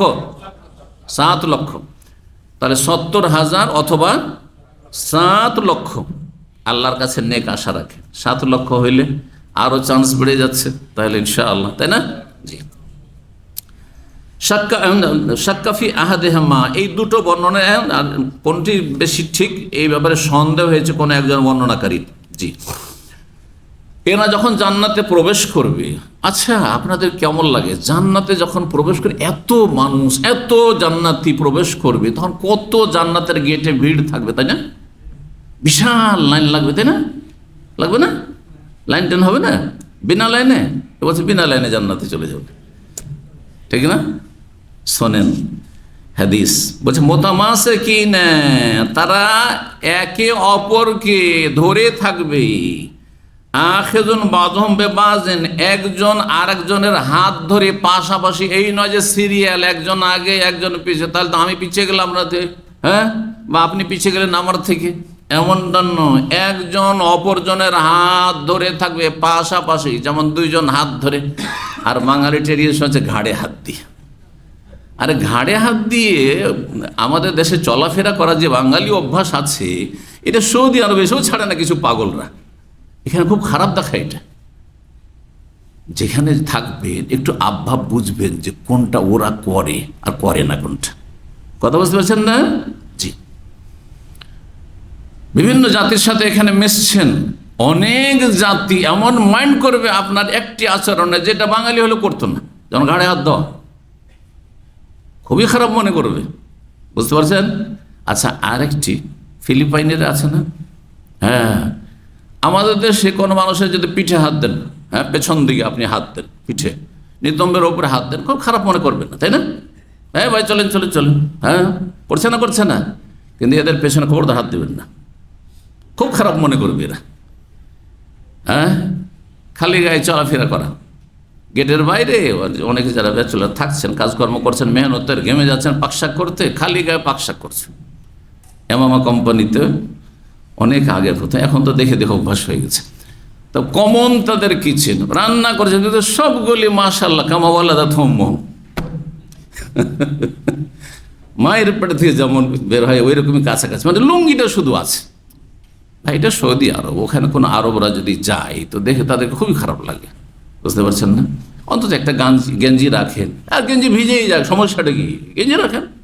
জি, অনেকে আপনি বাসায় আছেন, রুমের কোনো দোষ নেই যে আপনি লুঙ্গি পরে আছেন, নিজের রুমের মধ্যে আপনি নির্জন আছেন, খালি গায়ে থাকেন। কিন্তু কথা হচ্ছে যখন আপনি গেটের কাছে বেরোবেন, অথবা কোনো লোক আসার সম্ভাবনা আছে, অথবা খোলা জায়গা, হ্যাঁ আপনার বাসার বাইরে আপনি খালি গায়ে বেরোবেন না, কারণ এটা পরিবেশ নাই। আমি এইটা অনেক আগে মদিনা ইউনিভার্সিটি যখন ছাত্র, তখন কিছু আরব ফ্যামিলিদের ঘরে গেছি, নতুন নতুন তখন সৌদি আরব এসেছি। তো দেখি যে ওদের 6 মাস 1 বছরের বাচ্চা মজলিসে বা 1 বছর হয়েছে, একটু হাঁটতে শিখেছে বা হামাগুড়িতে শিখেছে, আমাদের সামনে চলে আসছে। মদিনায় একজন সৌদির বাসায় গেছে, দেখছি মাশাআল্লাহ সেও প্যান্ট পরে আছে আর সেও একটা জামা গায়ে দিয়ে আছে, ছেলে হোক আর মেয়ে হোক, কোন উলঙ্গ বাচ্চা এদেশে কেউ দেখতে পাবেন না। তো 6 মাসের হইলো কি 1 বছর হইলো, এই নয় যে এদের একটু পয়সা হয়েছে সেজন্য, না, এটা তাদের ট্রেডিশন যে না বিবস্ত্র থাকা চলে। কিন্তু আমাদের দেশে এখন তো অনেক ভালো অবস্থা, কিন্তু আমরা একসময় দেখেছি সাবালক হওয়া পর্যন্ত হ্যাঁ চলছে, হ্যাঁ সব কিছু খোলা। সাবালক যখন হইলো তখন খাতরা হচ্ছে হয়তো, আর তারপরে আছে ন্যাংটা হয়ে চলাফেরা করছে গ্রামে, হ্যাঁ গেঞ্জি তো নেই, নিচেও কোনো কাপড় নেই, হ্যাঁ গরিবদের, গরিব হলে কি হবে, একটা অন্তত প্যান্ট তো রাখতে হবে কিছু। এই ছিল অবস্থা না, যথাসাধ্য। এতে কি হয়, আস্তে আস্তে মানুষের লজ্জা চলে যায়। ওয়াল হায়া ও শৌবাতুম মিনাল ঈমান, লজ্জা হচ্ছে ঈমানের একটি গুরুত্বপূর্ণ অংশ। লজ্জা আস্তে আস্তে চলে যায়। যে মেয়েরা সহশিক্ষায় কোনোদিন লেখাপড়া করেনি, ইউনিভার্সিটিও যদি পড়ে আসে তবু পুরোপুরি লজ্জা আছে। আর যে মেয়েরা সহশিক্ষা প্রাইমারিতে একসাথে ছেলে লেখাপড়া করছে, সাবালক নিম সাবালক, আর তারপরে হাই স্কুলে গিয়ে, প্রাইমারিতে কিছুটা একটু লজ্জা কমলো, হাই স্কুলে গিয়ে 60-70% কমে গেল, আর কলেজ ইউনিভার্সিটিতে গেলে একবারে 100%। আর কিসের ছেলে আর মেয়ে সমাজ, হ্যাঁ ছেলে, অনেক ছেলেই হয়তো লজ্জাশীল, লজ্জা পাচ্ছে, কিন্তু মেয়ের কোনো লজ্জা নেই চোখে চোখ মিলিয়ে কথা বলতে, ছেলে ফ্রেন্ডের মতো। আপনার ছেলেরা ছেলেদের সাথে যেমন কথা বললে, ওই রকম মেয়ে ছেলের সাথে কথা বলছে। এগুলো না পাখি, হ্যাঁ এগুলি অশ্লীলতা ছড়া না। আল্লাহ বুঝার তৌফিক দান করেন। এসব দূষিত পরিবেশ থেকে বেঁচে থাকা, নিজের ছেলে মেয়েদের বাঁচিয়ে রাখার তৌফিক দান করেন। তো বলছিলাম যে এ জান্নাতে জান্নাতীরা যাবে, তারা একে অপরকে ধরে থাকবে, হ্যাঁ আখিরুন বাযুহুম বিবাযিন, একজন আরেকজনের হাত ধরে পাশাপাশি, হাত্তা ইয়াদখুল আউয়ালুহুম ওয়া আখিরুহুম ফিল জান্নাহ, আগের পরের সবাই একসাথে একযোগে জান্নাতে প্রবেশ করবে। সুবহানাল্লাহ, কেউ কারো পিছনে থাকবে না। এই যে আমার সামান্য একটু পিছনে না শেখ সেলিম, এইটুকুও থাকবেন না, পাশাপাশি সবাই। তাহলে কত বড় জান্নাতের ফাটক বা গেট হবে চিন্তা করুন আপনি। হ্যাঁ একসাথে হাত ধরে সবাই, কত 7 লক্ষ একসাথে সবাই জান্নাতে প্রবেশ করছে, কেউ কাউকে সামান্য পিছনে না। জি, যে আমি 1 নম্বরে আর আপনি 2 নম্বরে, বা বাকিগুলো 2 নম্বরে, কিন্তু আমি 1 নম্বরে থাকবো না, না সবাই সমান সমান একসাথে হাত ধরে। বলছেন ওয়াজুহুহুম আলা দাউইল কমর লাইলাতুল বদর, তাদের চেহারার উজ্জ্বলতা হবে যেমন পূর্ণিমার রাতের চাঁদের উজ্জ্বলতা।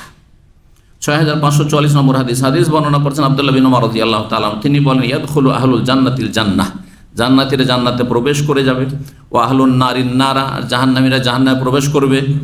সব শেষ, ফিনিশ। এখন জান্নাতীরা জান্নাতে চলে গেছে, জাহান্নামীরা জাহান্নামে চলে গেছে। তারপরে সুম্মা ইয়াকুমু মুয়াজ্জিনুন বাইনাহুম, মুয়াজ্জিন মানে এ দুনিয়ার আজান দেনেওয়ালা, দুনিয়ার আজান এটা, কিন্তু আযানা ইয়াযানু মানে ঘোষণা করা। অতঃপর তাদের মাঝে দাঁড়াবেন একজন ঘোষক। মুয়াজ্জিন মানে তাহলে কি হলো, ঘোষক, যে মসজিদের নামাজের আজান দিচ্ছে সে নামাজের ঘোষক, যার নামাজের রক্ত হয়েছে আসক, আর সেখানে ঘোষণা করবে কিসের, এটা শোনেন। জি, এই জন্য আজদানা ইয়াজদানো এর মানে হচ্ছে ঘোষণা করা। ইয়া আহলান্নার, জাহান্নামীদেরকে আগে ডাকবে। ইয়া আহলান্নার, হে জাহান্নামীরা, শোনো, লামত, কোনো মরণ আর নাই, জ্বলতে থাকবে। দুনিয়ায় জ্বললে তো কিছুক্ষণের মধ্যেই, আরে শরীর জ্বলে শেষ হয়নি, তার আগে মারা গেছে। কিন্তু না, ধোঁয়াতে অনেকে মারা যাচ্ছে, জ্বলেনি এখনো, কিন্তু ধোঁয়াতে দম বন্ধ হয়ে মারা গেছে অক্সিজেনের অভাবে। সেখানে মরবে না, মরবেন না। জ্বলে যখন চামড়া শেষ, গোস্ত শেষ, কুল্লামা নাযাজাত জুলুদুহুম বাদদালনাহুম জুলুদান গায়রাহা লিয়াযুকুল আযাব। আল্লাহ কোরআনে এখানে বলছেন, এই জাহান্নামীদের তাদের চামড়া, কারণ মানুষের অনুভূতি কিসে আছে? চামড়াতে আছে। আসল অনুভূতি, এহসাস যেটি, ফিলিংস, সেটি চামড়াতে আছে, ত্বক। এই চামড়া যখন জ্বলে যাবে তখন বাদদালনাহুম জুলুদান গায়রাহা, তখন নতুন চামড়া আল্লাহ তৈরি করে দেবে, লিয়াযুকুল আযাব, যাতে করে শাস্তি পেতে থাকে। আর চামড়া জ্বলে যাওয়ার পরে, গোস্ত জ্বললে, হ্যাঁ, মানুষ আর কষ্ট পায় না ভিতরে, কারণ অনুভূতি তার শেষ হয়ে গেছে।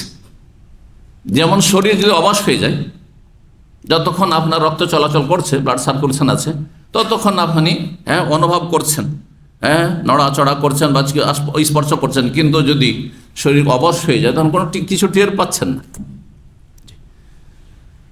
যাতে করে আযাব বৃদ্ধি হয়, আযাব সবসময় চলতে থাকে, কিন্তু মরণ আসবে না। দুনিয়াতে আগুনে জ্বলে মারা যেত, জাহান্নামে জ্বলবে কিন্তু মরবে না, মরণ হবে না। কিন্তু কোরআনের ভাষায় আল্লাহ অন্য কথা বলেছেন, লা ইয়ামুতু ফিহা ওয়া লা ইয়াহইয়া, জাহান্নামের না মরবে না বাঁচবে।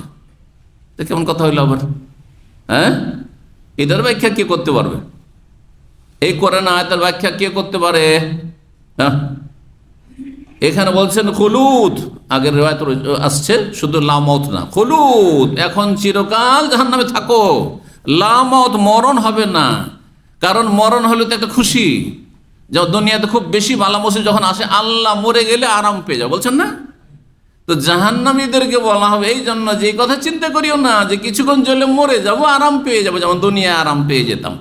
না, মরবে না, রূহ থাকবে, আর কষ্ট পেতে থাকবে, শাস্তি আস্বাদন করতেই থাকবে। হ্যাঁ, লা ইয়ামুতু ফিহা ওয়া লা ইয়াহইয়া, আম্মা পারাতে আল্লাহ বলেছেন, হ্যাঁ, লা ইয়ামুতু ফিহা, হ্যাঁ, না, লা ইয়ামু, হ্যাঁ, লা ইয়ামুতু ফিহা, তাফসীরটা ভালো করে শুনেন, মরণ হবে না। লা ইয়ামুতু ফিহা মানে জাহান্নামে মরবে না, এটা ঠিক আছে, মরণ হবে না। ওয়ালা ইয়াহিয়া মানে বেঁচেও থাকবে না, তো বেঁচে থাকবে না, তাহলে তো মরণ হয়। হ্যাঁ, হায়াত নয় মত, তৃতীয় কিছু আছে নাকি? তো ওয়ালা ইয়াহিয়া মানে ওয়ালা ইয়াহিয়া হায়াতান তাইয়্যিবা, আর বেঁচে থাকার মতো বাঁচবে না। আর বেঁচে থাকে মানুষ কিসের জন্য? সুখ শান্তির জন্য। সে জাহান্নামে কোনো সুখ শান্তিও নয় বেঁচে থেকে, কথা বোঝা গেছে? কোনো শান্তির জীবনও পাবে না, আর মরণও পাবে না। যেমন মরণ হবে না, তো বেঁচে থাকলে যে সুখ শান্তি হয় তাও হবে না। ওয়ালা ইয়াহিয়া হায়াতান তাইয়্যিবা, কোনো আরামদায়ক জীবন পাবে না, বেঁচে থেকেও শান্তি নেই, আর মরণ তো নেই। এটি হচ্ছে এর উদ্দেশ্য। ওয়া আহলাল জান্নাহ, জান্নাতীদেরকে ডাকবে। অন্য রিওয়ায়াতে রয়েছে যখনই ডাকবে তখনই একটু মাথা উঠিয়ে দেখবে, হ্যাঁ, জান্নাতীরা উকি মেরে দেখবে। জাহান্নামে জ্বলছে জাহান্নামীরা, তারা একটু দেখবে যে কি, জাহান্নামীরা কি আশা নিয়ে দেখবে, হ্যাঁ, যে হতে পারে যে কোনো রিভিউ হয়েছে, যে হয়তো কোন একটা সুযোগ হয়েছে, বের হওয়ার কোনো চান্স হতে পারে হয়তো, তাই না? জেলখানে যখন আমরা বক্তব্য করতে যাই, তখন কিছু লোক কায়দিটাকে দেখি দৌড় দিয়ে তারা চলে আসার চেষ্টা করে, একটা সীমিত নিয়ে আসে, আর হয়তো সবাইকে আসার সুযোগ দেয় না, তাড়াতাড়ি বেরিয়ে আসার চেষ্টা করে। কিসের জন্য? যে দেখি বাইরের কিছু খবর পাবো, হতে পারে কোনো আফু আসছে নাকি। আফু বুঝেন? হ্যাঁ, যারা জেলখানার মেহমান হয়েছে তারা বুঝতে পারবে। আফু মানে মাফ, কোনো ক্ষমার ঘোষণা আসছে নাকি। মাঝে মাঝে রাজা বাদশারা কোনো অসুস্থ হইলে, চিকিৎসা থেকে সুস্থ হইলে, অথবা ঈদ পরবে কি আসে, ক্ষমার ঘোষণা আসে, ক্ষমার ঘোষণা আসে। তো এসে কিছু লোক জিজ্ঞাসা করে, বক্তব্য হইল ওর শুরুতে আগেই হয়তো অথবা শেষখানে শেখ অথবা হুজুর কোনো আফর কোনো চান্স আছে কিনা, কথা বোঝা গেছে? তো ওই রকমই জাহান্নামীরা ভাববে যে আল্লাহর পক্ষে কোনো ক্ষমার কোনো সুযোগ মনে হয় আছে, কারণ ডাক যখন হয়েছে তো হইতেই পারে, বুঝছেন? আর জান্নাতীদেরকে যখন ডাকা হবে ভয় পাবে যে আল্লাহ কি যে হইল, যেতে হয় নাকি আবার এখান থেকে বেরিয়ে। হ্যাঁ, তো আল্লাহ রাব্বুল আলামিনের পক্ষ থেকে ফেরেশতা ডাকবেন, ঘোষক, ইয়া আহলান নার লা মউত, ইয়া আহলাল জান্নাহ, হে জান্নাতীরা, লা মউত, খুলুদ, কোনো মরণ নেই, চিরস্থায়ী হবে এখানে। তখন কি হবে? জান্নাতীদের আনন্দের ওপর আনন্দ, খুশির ওপর খুশি, যেমন হাদিসে আছে। আর জাহান্নামীদের শোকের ওপর শোকের ছায়া আরো নেমে আসবে। 6545 নম্বর হাদিস বর্ণনা করেছেন আবু হুরায়রা রাদিয়াল্লাহু তাআলা। তাহলে আগের হাদিস ইবনে ওমর একই হাদিস বর্ণনা করেছেন আবু হুরায়রা একটু বিস্তারিত। বলছেন নবী সাল্লাল্লাহু আলাইহি ওয়াসাল্লাম বলেন, ইউকালু লি আহলি জান্নাহ, জান্নাতীদেরকে বলা হবে, ইয়া আহলাল জান্নাতে, হে জান্নাতীরা, খুলুদুন লা মউত, এখন চিরকাল এখানে অবস্থান করবে, কোনো মরণ হবে না তোমাদের, ভয় পেও না। কারণ মরণ থাকলে তো যেমনই মরণের কথা মনে আসে, একটু তিক্ততা হয় না? এই ফিলিং আছে না, অনুভূতি আছে না আপনাদের? হ্যাঁ, দেখেন, সুস্থ চলাফেরা করছেন, মরণের অত টেনশন নেই, ফিকির নেই, সব কিছু ঠিক আছে। কিন্তু যদি এক্ষুনি ডাক্তারের কাছে যান আর গিয়ে বলি আমার তো পালসই পাওয়া যাচ্ছে না, আর বিপি চেক করার পরে আপনার এক্ষুনি হার্ট অ্যাটাক হইতে পারে, এই তো মারাত্মক ব্যাপার স্যাপার, সাথে সাথে রোগী হয়ে যাবেন আপনি, ঠিক না? মরে যাবো, তাইলে এই মরে যাব কথাটি স্মরণ হইতে একটা তিক্ততা চলে আসছে। তাহলে স্ত্রী গেল, ছেলেমেয়েরা আমার গেল, আমার এই দুনিয়ার যে কত আশা ভরসা ছিল আর কত যে আকাঙ্ক্ষা ছিল সব গেল, চুরমার হয়ে গেল, আছে না নেই? মরণের একটা তিক্ততা আছে। মরণ আসার আগে মানুষ যখনই তিক্ততা আসবে, এই জন্য সুস্থ অবস্থায় মরণকে বেশি স্মরণ করতে হবে। সুস্থ অবস্থায় মরণকে স্মরণ করলে আপনি ভালো মানুষে থাকার চেষ্টা করবেন, খারাপের দিকে যাবেন না, আপনি খারাপের সঙ্গ ধরবেন না আপনি। তো বলবেন আল্লাহ রাব্বুল আলামিন, জান্নাতীদেরকে, খুলুদ, চিরকাল থাকবে, লা মউত, কোনো মরণ নেই। ওয়ালি আহলিন নার, জাহান্নামীদেরকে ডেকে বলবেন, ইয়া আহলান নার, হে জাহান্নামীরা, খুলুদুল লা মউত, চিরস্থায়ী হবে এখানে, কোনো মরণ নেই, কোনো মরণ নেই। আগে আরো হাদিস আসছে, নতুন একটা অধ্যায়, তারপরে সেই হাদিস আসবে। 51 নম্বর অধ্যায় বলছেন বাবু সিফাতিল জান্নাতি ওয়ান নার। এই অধ্যায় হচ্ছে জান্নাত এবং জাহান্নামের বর্ণনা সম্পর্কে। সেফাতুনের মেলা অর্থ হয়। সেফাতুন মানে বৈশিষ্ট্য, সেফাতুন মানে গুণাবলী, গুণ, সেফাতুন মানে আপনার বর্ণনা, বিবরণ ইত্যাদি। ওয়াকাল আবু সাঈদ খুদরি রাদিয়াল্লাহু তাআলা আনহু বলেছেন, নবী সাল্লাল্লাহু আলাইহি ওয়াসাল্লাম বলেছেন, হাদিসের আগে বিস্তারিত গিয়েছি, আউয়ালু তাআমিন ইয়াকুলুহা আহলুল জান্নাহ, সর্বপ্রথম খাবার জান্নাতীদেরকে যেটা দেওয়া হবে সেটা কি হবে? যে বলবে হাত তোলেন। মাছের কলিজা। কলিজার এক পাশে যে বাড়তি অংশ থাকে সেটা আরো বেশি সুস্বাদু হয়, ওই অংশটা। তাহলে কত বড় মাছ হবে আর কত বড় কলিজা হবে চিন্তা করুন আপনি। এই জন্য হুত বলা হয়, হুত বিশাল মাছকে বলা হয়, বড় মাছকে হুত বলা হয়। আজকাল হুত বলছে কোন মাছকে? তিমি মাছকে, কিন্তু বড় মাছকে হুত বলা হয়।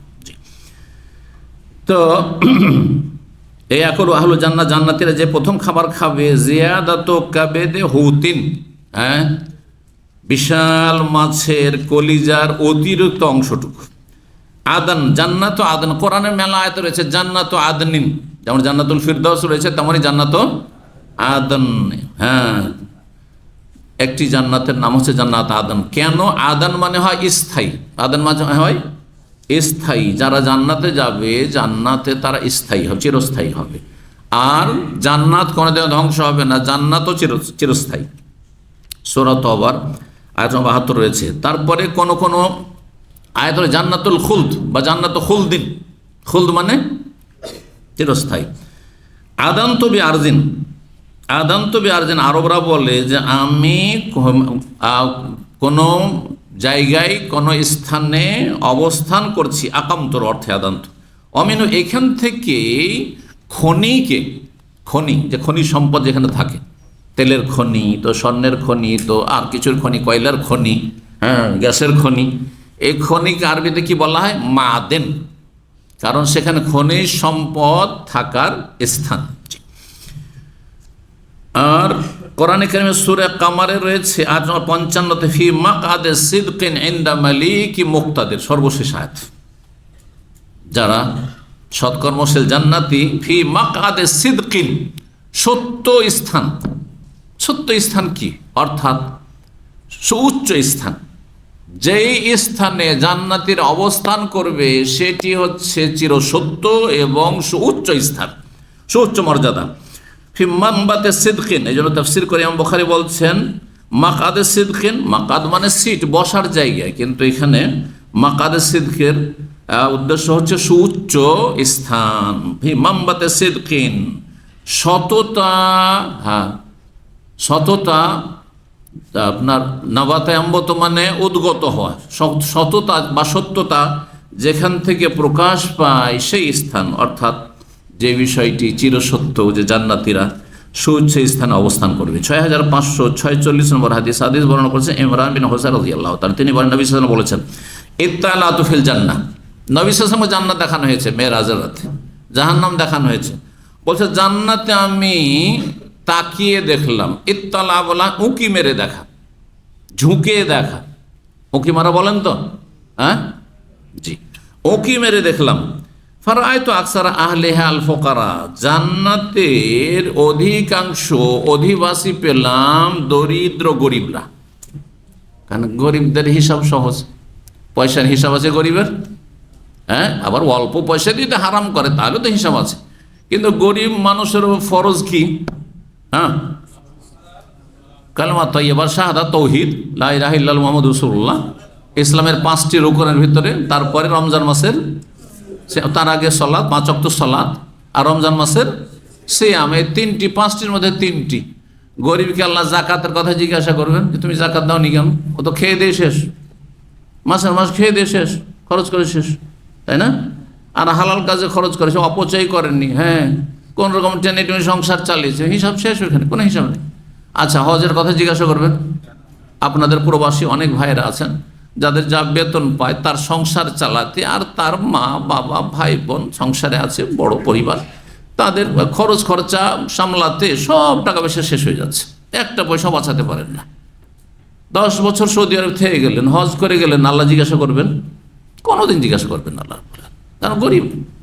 যদিও সৌদি আরব থেকেছেন, খেটেছেন, কিন্তু গরিব মানুষ, আপনি যা ইনকাম করেছেন খরচ হয়ে গেছে, সমান সমান হয়ে গেছে। কিন্তু যার 10,000 রিয়াল আছে বর্তমানে, এই বছরে ধরেন 10,000 12,000 রিয়াল আছে, খেয়ে দিয়ে সংসার চালিয়ে 10,000 জমা আছে, বলছে আগে করি, শহরে জায়গা কিনি, হ্যাঁ, আগে বিল্ডিং তৈরি করি, আগে একটা ঘর ভাড়া দেওয়া, চলে যাব দেশে তো ঘর ভাড়া দেওয়ার জন্য একটা ব্যয় তৈরি করি, হ্যাঁ, তারপরে কিছু ফ্ল্যাট তৈরি করে ভাড়া দিই। এটা করতে হবে না? আগে হজ করতে হবে? আগে হজ করতে হবে। হজ না করে চলে গেলে হিসাব দিতে হবে, হজ না করে চলে গেলে হিসেব দিতে হবে। খেয়ে দে সংসার চালিয়ে 10,000 জমা হয়েছে, আর 10,000 আপনি পেয়ে গেছেন, হজের চান্স, হজ করতে হবে। গরিব হলে জিজ্ঞাসা করবেন না আল্লাহর উপর। 100 বছর বাঁচলেন, গরিবই থেকে গেলেন, ওই 3টি ফরজ জিজ্ঞেস করবেন, আর জাকাতও জিজ্ঞাসা করবেন না, আর হজের কথা, ওমরার কথাও জিজ্ঞাসা করবেন না। ওমরা অল্পতে যেতে পারছেন, সেই জন্য জিজ্ঞেস করবেন। 100-150 টাকা তোমরা হচ্ছে, তোমরা যেতে হবে, কিন্তু হজ হচ্ছে না আজকাল, একসময় হইতো। জি, আমরা মদিনা ইউনিভার্সিটিতে যখন প্রথম এসেছি তখন ওই সেম ওমরার মতোই হজ ছিল। মদিনা থেকে গেছি 40-50 টাকা জিএমসিতে চেপে গেছি, মক্কায় নেমে গেছি, আবার ওখান থেকে চেপেছি 30 টাকাতে, ফেরার পথে মদিনা 30 টাকাতে, হজের মৌসুমে একটু বেশি হয়ে যেত, 30-40 টাকাতে মদিনা পৌঁছে গেছি, 100 টাকাতে হজ হয়ে গেল। খাওয়া দাওয়া আপনি ফ্রি পাওয়া যায়, হ্যাঁ, খাওয়া দাওয়া ফ্রি পাওয়া যায়, এত খাবার বিতরণ হয়, তার উপরে ভরসা করে আপনি যাবেন না। খাওয়া দাওয়া তার কত লাগে, 4-5 দিনের খাবার, আর 100 রিয়াল 200 রিয়াল হইলে চলে, তাহলে 200-400-500 রিয়াল ম্যাক্সিমাম। তখনকার যুগে 400-500 টাকা থাকলে হজ ফরজ ছিল। হ্যাঁ, 1990 সালের দিকে, 90, 93, 94 এই সব এইগুলোতে আপনার 500-700 টাকা হজ হইত। এইখানে 2000 সালে 1500 টাকাতে অ্যাভেলেবেল হজ ছিল হজ অফিসগুলোতে। আমি বহুবার হজে গেছি, আমার সাথে সাথীর সঙ্গে রেখেছি, আমি দায়ী হয়ে গেছি। 1500-2000 রিয়াল হজ ছিল 2000-2002 এই সময়গুলোতে। কিন্তু যারা এত যুগ ধরে, সেই সময় আপনি অল্প পয়সায় হজ করেনি, করব করব করব, আর আজকে 10,000 আর করলেন না, গুনাহগার অবশ্য। আপনার উপর তখন ফরজ ছিল, তখন 1,500-2,000 টাকা আপনার জন্য সহজ ছিল। এই ফরজ ত্যাগ করেছেন, জবাব দিতে হবে। তওবা করেন, রবের কাছে তওবা করেন, আল্লাহর কাছে, এবং আল্লাহর কাছে সাহায্য চান যে আল্লাহ হজটা করে যাওয়ার তৌফিক দাও, না হলে ফরজ ত্যাগকারী হয়ে আমি দুনিয়া থেকে যাব। আল্লাহ বুঝার তৌফিক দান করেন। সম্মানিত ভাতৃমণ্ডলী, তাহলে হাদিস দেখি, জান্নাতীদের সংখ্যাগরিষ্ঠ কারা হবে? গরিবরা। ধনীরা ফেঁসেই থেকে যাবে, কারণ তাদের হিসাব দিতে হবে, পয়সার হিসাব। ওয়াতালাতু ফিন্নার, আর জাহান্নামে আমি উকি মেরে দেখলাম, ফারাআইতু আকসার আহলিহান নিসা, সেখানকার অধিকাংশ অধিবাসী দেখলাম নারী জাতি, মহিলা জাতি। কারণ মহিলাদের বদ আকীদাও আছে। শিরক বেদাত যদি তুলনা করেন, পুরুষের চাইতে মহিলার মধ্যে শিরক বেদাত বেশি আছে, কুসংস্কার বেশি আছে, টোটকা ফোটকা বিশ্বাসী হওয়া, অলৌকিক কুলক্ষণ মনে করে, এগুলো বেশি আছে। তারপরে মহিলাদের মধ্যে এমন এমন কিছু পাপ আছে, হ্যাঁ জি, এরা আবেগই বেশি, আবেগই বেশি, এত বেশি এদের বিবেক চাইতে আবেগ বেশি কাজ করে, যার ফলে একজন প্রবাসী কত কষ্ট করে তার স্বামী রোজগার করছে, আর তার জন্য এক সময় পয়সা ছিল হয়তো, তখন আপনি গয়না নিয়ে গেছেন, আর এখন নিয়ে যেতে পারেন না, আর দিল আপনাকে খোটা যে তোমার সংসারে এসে জীবনে সুখ পেলাম, কোনোদিন সুখ পেলাম না। হ্যাঁ, একটু হয়তো কষ্ট হয়েছে, কোনো দিক থেকে কষ্ট হয়েছে, আপনার পক্ষ থেকে হোক অথবা আপনার মায়ের পক্ষ থেকে হোক, যদিও মা বাবার জুলম হইতে দেবেন না। জরুরি না যে মা বাবার সাথে রাখবেন অথচ আপনার স্ত্রী জুলমের শিকার, এইভাবে জায়েজ নাই রাখা, ধরে রাখেন, আপনি সম্পর্ক ভালো রাখার চেষ্টা করেন। জি, তো আমাদেরও কিছু ভুল ত্রুটি অন্যায় রয়েছে এই মর্মে। হ্যাঁ, আমরা মহিলাদের ওপর জুলম অত্যাচার অবিচার করে থাকি, এবং আপনার বাবা মা জুলম অত্যাচার করে থাকে, সতর্ক সাবধান। তো বলছিলাম যে বিভিন্ন গুনাহগুলি এরা করে ফেলে ঈমানের দুর্বলতার কারণে। দেখেন, কবর জিয়ারত মহিলাদের কেন নিষেধ করা হয়েছে? হ্যাঁ, লানত করা হয়েছে, অথচ পুরুষদেরকে উৎসাহিত করা হয়েছে কি করা? কবর জিয়ারত করা পুরুষদের জন্য সুন্নাত, সুন্নাতে মুআক্কাদা। মাঝে মাঝে কবর জিয়ারত করে, জুরুল কবুরা ফাইন্নাহা তুযাক্কিরুকুমুল আখিরাহ। আর নবী সাল্লাল্লাহু আলাইহি সাল্লাম মহিলাদেরকে লানাল্লাহু যাওয়ারাতিল কবুর, যায়রাতিল কবুর, দুই রকম হাদিস। কবর যারা বেশি বেশি জিয়ারত করে যেসব মহিলা, তাদের উপরেও লানত, আর কবর জিয়ারতকারিনী অল্প স্বল্প করলো তাদের উপর লানত। এই জন্য একদল ওলামা কেন, আরব সৌদি আরবের ওলামা কেন সবাই একমত যে মাঝে মধ্যে কখনো একবার দুইবার কোনো মহিলা কবর জিয়ারত করতে পারবে না। মাজারে গিয়ে দেখেন, হ্যাঁ, মহিলাদের সংখ্যা বেশি আছে না নেই? শিরকের দিক তো বললাম। আর এমনিও কবর জিয়ারত করতে কবরের কাছে পুরুষ লোক যদি যায় তো নিজেকে সামলিয়ে রেখে সেখান থেকে ফিরে চলে আসবে, কিন্তু মহিলা গেলে সেখানে গিয়ে হাওমাও করে কান্না শুরু করে দেবে, চিৎকার করে ভেঙে পড়বে, সেখানে চিৎকার করে কান্না শুরু করে দেবে, বিভিন্ন রকমের দোষ ত্রুটি। আর তারপরে আপনার এই জিনার ফিতনায় ভূমিকা পুরুষেরও থাকে, ভূমিকা মহিলারও থাকে, কিন্তু মহিলার ভূমিকা পুরুষের চাইতে বেশি থাকে। কথা বোঝা গেছে না? এই জন্য নারী ফিতনা বলা হয়েছে হাদিসের ভাষায়, পুরুষ ফিতনা বলা হয়নি। কি বুঝলেন? জেনা ব্যভিচারের যখন শাস্তির কথা আল্লাহ সূরা নূরে বর্ণনা করেছেন, তখন আগে ব্যভিচারকারিনীর কথা বলে তারপরে ব্যভিচারকারীর কথা। আয-যানিয়াতু ওয়াজ-যানি ফাজলিদু কুল্লা ওয়াহিদ। পক্ষান্তরে চোর পুরুষরা বেশি হয় মহিলার চাইতে, সেজন্য আল্লাহ বলছেন ওয়াস-সারিকু ওয়াস-সারিকাতু, চোর পুরুষ আর চোর নারী, আগে পুরুষের কথা বলেছেন, বুঝলেন না? তো অশ্লীলতা ছড়াবার ক্ষেত্রে সমাজে, পরিবারে, দেশে নোংরামি আর অশ্লীলতা ছড়াবার ক্ষেত্রে মহিলাদের ভূমিকা বেশি। আজকাল সোশ্যাল মিডিয়াতে অশ্লীলতা নোংরামি ছড়াবার ক্ষেত্রে ভূমিকা মহিলাদের বেশি, নারীদের বেশি, যার ফলে এরা জাহান্নামে যাবে বেশি। জি, আপনি চিন্তা করুন, মহিলারা যদি নিজের নিজের ঘরে পর্দার সাথে থাকে তাহলে অনেক পুরুষ ফিতনা থেকে বেঁচে থাকবে, চোখের গুনাহ থেকে বেঁচে থাকতে পারবে, হ্যাঁ, অন্তর গুনাহ থেকে বেঁচে থাকতে পারে। ভালো মানুষ ফিতনার শিকার হয়ে যাচ্ছে, কিন্তু যখন লিফট দিয়ে দিল, সুযোগ দিয়ে দিল, তখন শয়তান আরো বেশি সুযোগ পেয়ে গেল, আর দুর্বল ইমানের পুরুষরা তখন জাহান্নামে চলে গেল শয়তানের শিকার হয়ে। জি, তো এই জন্য অধিকাংশ জাহান্নামী হবে মহিলারা। আল্লাহ হেফাজত করুন, আল্লাহ হেদায়েত দান করুন সবাইকে। 6547 নম্বর হাদিস বর্ণনা করছেন ওসামা বিন যায়েদ রাদিয়াল্লাহু তাআলা আনহু। নবী সাল্লাল্লাহু আলাইহি ওয়াসাল্লাম বলেন, কুমতু আলা বাবিল জান্নাহ, আমি জান্নাতের দরজায় গিয়ে দাঁড়াইলাম। কে বলছেন? নবী সাল্লাল্লাহু আলাইহি ওয়াসাল্লাম জান্নাতের দরজায় গিয়ে দাঁড়ালেন। ফাকানা আম্মাতু মান দাখালাহাল মাসাকিন, সেখানে সংখ্যাগরিষ্ঠ যারা প্রবেশ করেছে দেখলাম সবগুলি হচ্ছে দরিদ্র গরিব, মিসকিন। মিসকিন মানে ভিক্ষুক না, মিসকিন মানে দরিদ্র অভাবী তারা।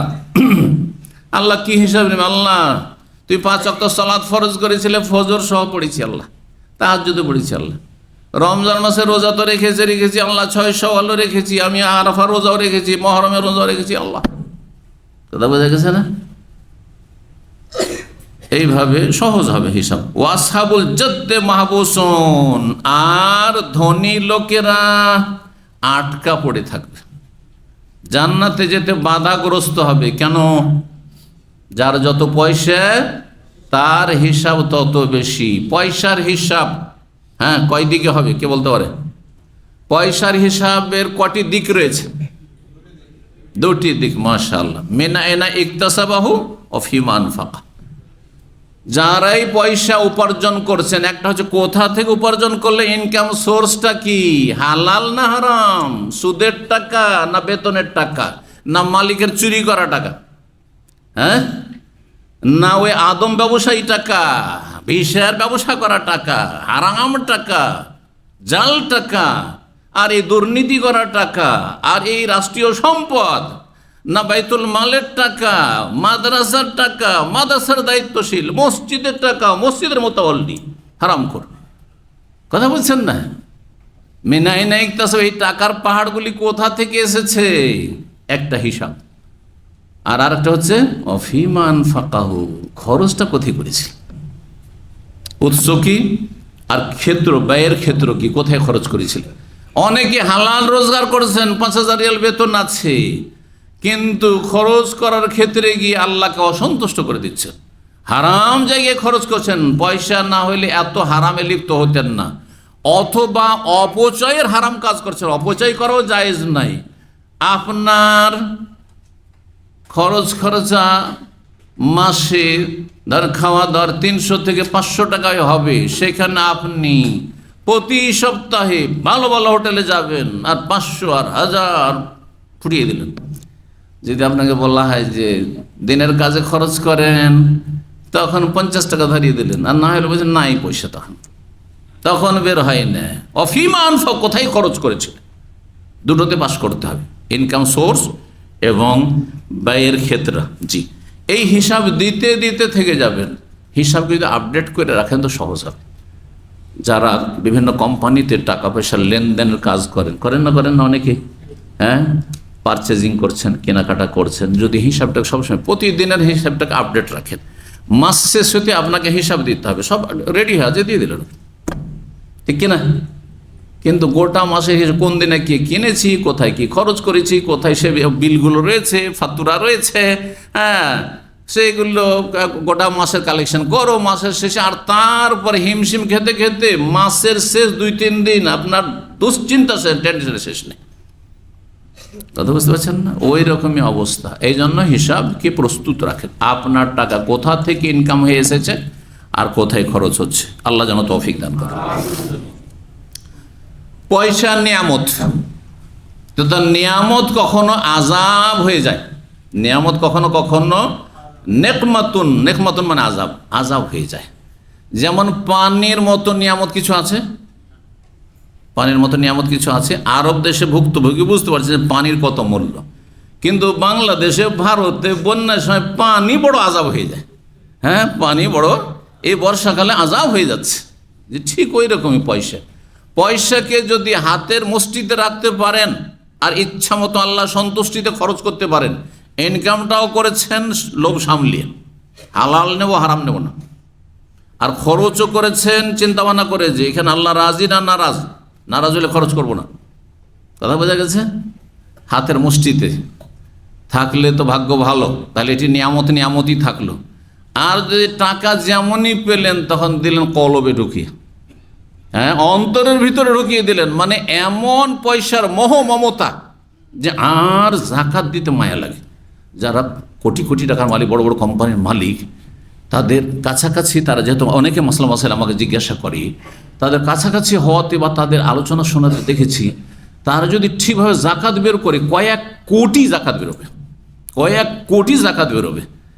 এখন আমাদের 1,000, 2,000, 5,000 রিয়াল জাকাত দিতে এমন কষ্ট লাগে না, হ্যাঁ তাই না? দুর্বলই মনে হইলেও অনেকে দিয়ে দিচ্ছেন, 1,000 রিয়াল জাকাত দিয়ে দিই, হ্যাঁ।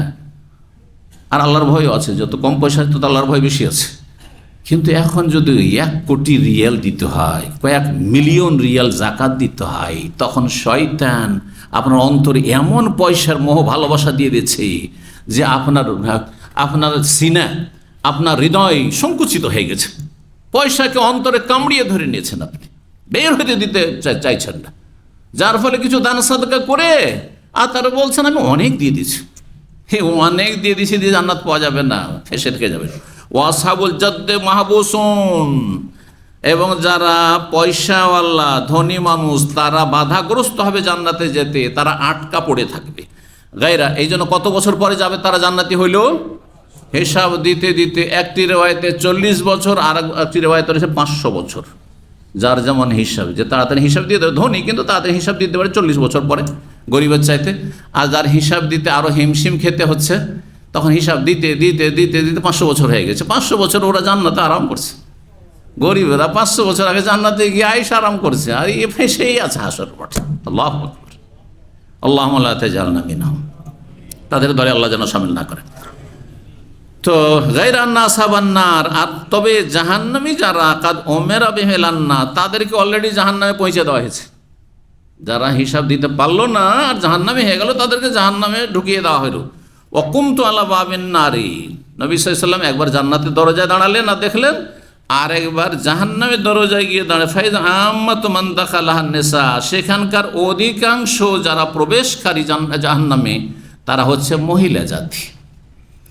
6548 নম্বর হাদিস বর্ণনা করছেন আব্দুল্লাহ বিন উমর রাদিয়াল্লাহু তাআলা আনহুমা, তিনি বলেন রাসূলুল্লাহ সাল্লাল্লাহু আলাইহি ওয়াসাল্লাম বলেছেন, ইজা সারা আহলুল জান্নাতি ইলাল জান্নাহ, যখন জান্নাতীরা জান্নাতে চলে যাবে, ওয়া আহলুন নার ইলান নার, জাহান্নামীরা জাহান্নামে চলে যাবে, জিআ বিল মউতি, তখন মরণকে নিয়ে আসা হবে।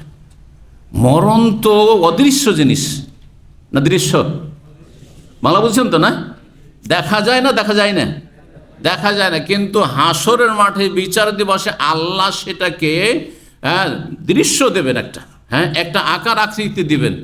সেই হাদিসটিও সহিহ বুখারীতে রয়েছে। সহিহ বুখারীতে এই ভাষায় রয়েছে, ইউতাবিল মউতে ইয়াউমাল কিয়ামাতে কাহাইয়াতে কাবশিন আমলাহ, মরণকে নিয়ে আসা হবে, হাসরের মাঠে হাজির করা হবে, যে মৃত্যু আমাদের হবে আর যাদের হয়েছে তাদের হয়েছে। এই মৃত্যুকে কিসের আকার দিয়ে নিয়ে আসা হবে?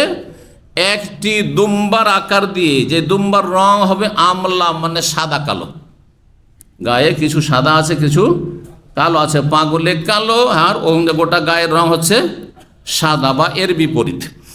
এইরকম রঙের একটি দুম্বার আকারের নিয়ে আসা হবে হাসরের মাঠে, আর তারপরে জান্নাত জাহান্নামের মাঝখানে সেই দুম্বাটিকে, মরণকে দুম্বার আকারে নিয়ে এসে রাখা হবে। হাত্তা ইউজাল বাইনাল জান্নাত ওয়ান নার, জান্নাত জাহান্নামের মাঝখানে সেটাকে রাখা হবে। সুম্মা ইউযবাহু, তারপরে জবাই করে দেওয়া হবে, ফেরেশতা জবাই করবেন আল্লাহর হুকুমে। সুম্মা ইউনাদি মুনাদিন, তারপরে একজন ঘোষক ঘোষণা করবেন, ইয়া আহলাল জান্নাত লা মউত, হে জান্নাতীরা শোনো, আর মরণ নাই, কারণ মরণকে জবাই করে দিলাম, মরণকে জবাই করে শেষ। ও ইয়া আহলান নার, হে জাহান্নামীরা, লা মউত, আর কোনো মরণ নেই। ফায়াজদাদ আহলুল জান্নাতে ফারাহান ইলা ফারহিহিম, তখন জান্নাতীদের খুশির ওপর খুশি বৃদ্ধি পেয়ে যাবে, বেড়ে যাবে। ওয়াজদাদু আহলুন নার হুজনান ইলা হুজনিহিম, আর জাহান্নামীদের শোকের ওপর দুঃখের ওপর দুঃখের শেষ থাকবে না। আমাদের দেশে একটি কথা আছে, যা মুরব্বী মহিলারা বলতো, হ্যাঁ, দুঃখের ওপর দুঃখ না হইলে এই কোনো দুঃখ না। শুনেছেন?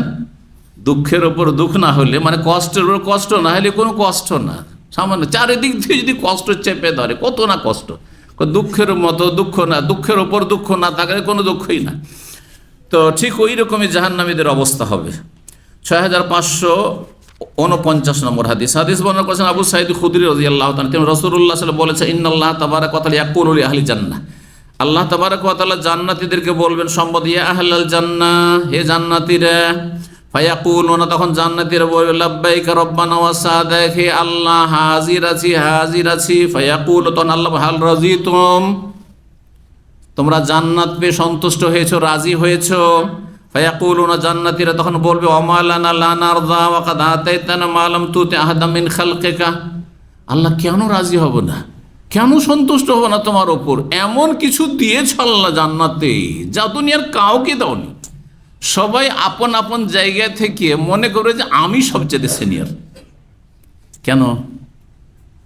দুনিয়াতে কেউ যদি একটু টের পায় যে আমার চেয়ে ভালো অবস্থায়, পাশের লোকের সাথে হয়তো গল্প করছেন, ভাই আপনার বেতন কত, অনেকেই কিন্তু এগুলো জানতে চায়, যদি এটা ঠিক না, কার কি ওটা জানতে হয় না, কিন্তু অশিক্ষিত লোকেরা এরকমটা করে। তো ভাই আপনার বেতন কত? তো বলছে, ভাই বেতন আমার 5,000 রিয়াল। ওরা নিঃশ্বাস নিচ্ছে। আমার তো ভাই কতদিন আছেন? বলছে আমি 1 বছর হইল, তাতেই 5,000। আর ভাই 20 বছর আছে, আমার মাত্র 1,500 বেতন। কি যে কষ্ট বেড়ে গেল, তার বাড়লো না। এখন জান্নাতে যাওয়ার পরে যদি আপনারা বুঝতে পারেন যে শেখরা উপরে আছে, তাহলে মনটা খারাপ হয়ে যাবে আপনার, তাই না?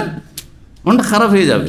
সেখানে কোনো শোক নেই, কোনো দুশ্চিন্তা নেই, কোনো মনোকষ্ট নেই, কোনো কষ্ট থাকবে না সেখানে। কারণ সবাই ভাববে যে আমার মতো কেউ নেই, আমার মতো কেউ নেই। আল্লাহ ওইটা টের পেতেই দিবে না। জি, সেই জন্য বলবে যে আল্লাহ আর কি চাইবো, তোমার উপর নারাজ কেন, অসন্তুষ্ট, মনোকষ্ট কেন থাকবে? তো এমন কিছু দিয়েছো আমাদেরকে যা দুনিয়ার কাউকে দাওনি। সবাই আপন আপন জায়গা থেকে জবাব দেবে। ফায়াকুলু, আল্লাহ বলবে, না না উতিকুম আফজালা মিন, এর চাইতে উৎকৃষ্ট উত্তম কিছু তোমাদেরকে দিতে চাই আমি তোমাদেরকে এই যে জান্নাত দিয়েছি, এর চাইতে উৎকৃষ্ট উত্তম কিছু দিতে চাই। কালু, তখন তারা বলবে জান্নাতে, ইয়া রাব্বি ওয়া আইয়ু শাইইন আফজালু মিন যালিকা, জান্নাতের চাইতে আর বড় কি আছে, এর চাইতে বড় কি ভাবা যায় আল্লাহ? ফায়াকুল, তখন আল্লাহ বলবে, ওহিল্লু আলাইকুম রিজওয়ানি ফালা আসখাতু আলাইকুম বাদাহু আবাদা, আজকে ঘোষণা করে দিলাম যে তোমাদের ওপর চিরতরে আমি আমার সন্তুষ্টিকে অবধারিত ফরজ করে দিলাম। মানে সারা যতদিন এখানে থাকবে, চিরকালই থাকবে, নাই যাওয়ার একটা সময়সীমা আছে। ওহিল্লু আলাইকুম রিজওয়ানি, তোমাদের জন্য আমার সন্তুষ্টিকে ফরজ করে দিলাম, চিরকাল আমি তোমাদের উপর কি থাকবো, সন্তুষ্ট থাকবো, কখনো তোমাদের উপর অসন্তুষ্ট হব না। আপনাদের কারো কফিল যেদিন প্রথম এসেছেন সেই দিন ভয়ে ভিতরটা কাঁপছে, কফিলের নাম শুনলে কাঁপছে, ওর সাথে কথা বলতেই সাহস হচ্ছে না। সেই সময় যদি আপনাকে আশ্বস্ত করে বলে পিঠে থাবা দিয়ে যে বাবা হ্যাঁ তোমার কোনো চিন্তা নেই, আমি সারা জীবন তোমার খুশি থাকবো, তোমার সাথে ওয়াদা করলাম, কি যে খুশি আপনার, আর চিন্তা নেই, তাই না? আল্লাহু আকবার। দুনিয়ার উদাহরণ দিয়ে আখিরাতকে বুঝেন আপনি। তো এখানে আজকের আলোচনা শেষ করি। ও জাযাকুমুল্লাহ খাইরান। আর দীর্ঘ সময় আপনাদের সামনে আলোচনার জন্য আল্লাহ রাব্বুল আলামিনের কাছে দোয়া করি, আল্লাহ আপনাদেরকে ধৈর্য বৃদ্ধি করুন এবং নেক আমলের তৌফিক দান করুন। আপনাদের এলমে, আমলে, দিনে, দুনিয়াতে, শরীর, স্বাস্থ্য, পরিবার সব কিছুতে আল্লাহ যেন বারাকা দান করেন। সমস্ত বালা মুসিবত থেকে আল্লাহ হেফাজতে রাখেন। দুনিয়া আখিরাতের কল্যাণ দান করেন। আল্লাহ রাব্বুল আলামিন আমাদেরকে দুনিয়াতে আখিরাতে সম্মানিত করেন। জালেমের জুলুম থেকে আল্লাহ হেফাজত করেন। আল্লাহ রাব্বুল আলামিনের কাছে দোয়া করি, মুসলিম ভাই বোন যারা অসহায় হয়ে রয়েছে, যারা জুলমের শিকার, তাদের আল্লাহ হেফাজত করেন এবং জালেমদেরকে আল্লাহ ধ্বংস করেন। জালেমদের দিয়ে আল্লাহ যেন ধ্বংস করেন। আল্লাহুম্মা আহলিকি যালিমিনা বিযালিমিন ওয়া আখরিজিল মুসলিমিন বাইনা আইদিহিম সালিমিনা গানিবিন। রব্বানা আতিনা ফিদ দুনিয়া হাসানাহ ওয়া ফিল আখিরাতি হাসানাহ ওয়া কিনা আযাবান নার। ওয়া সাল্লাল্লাহু ওয়া সাল্লামা আলা নাবিয়িনা মুহাম্মদ ওয়া আলা আলিহি ওয়া সাহবিহি।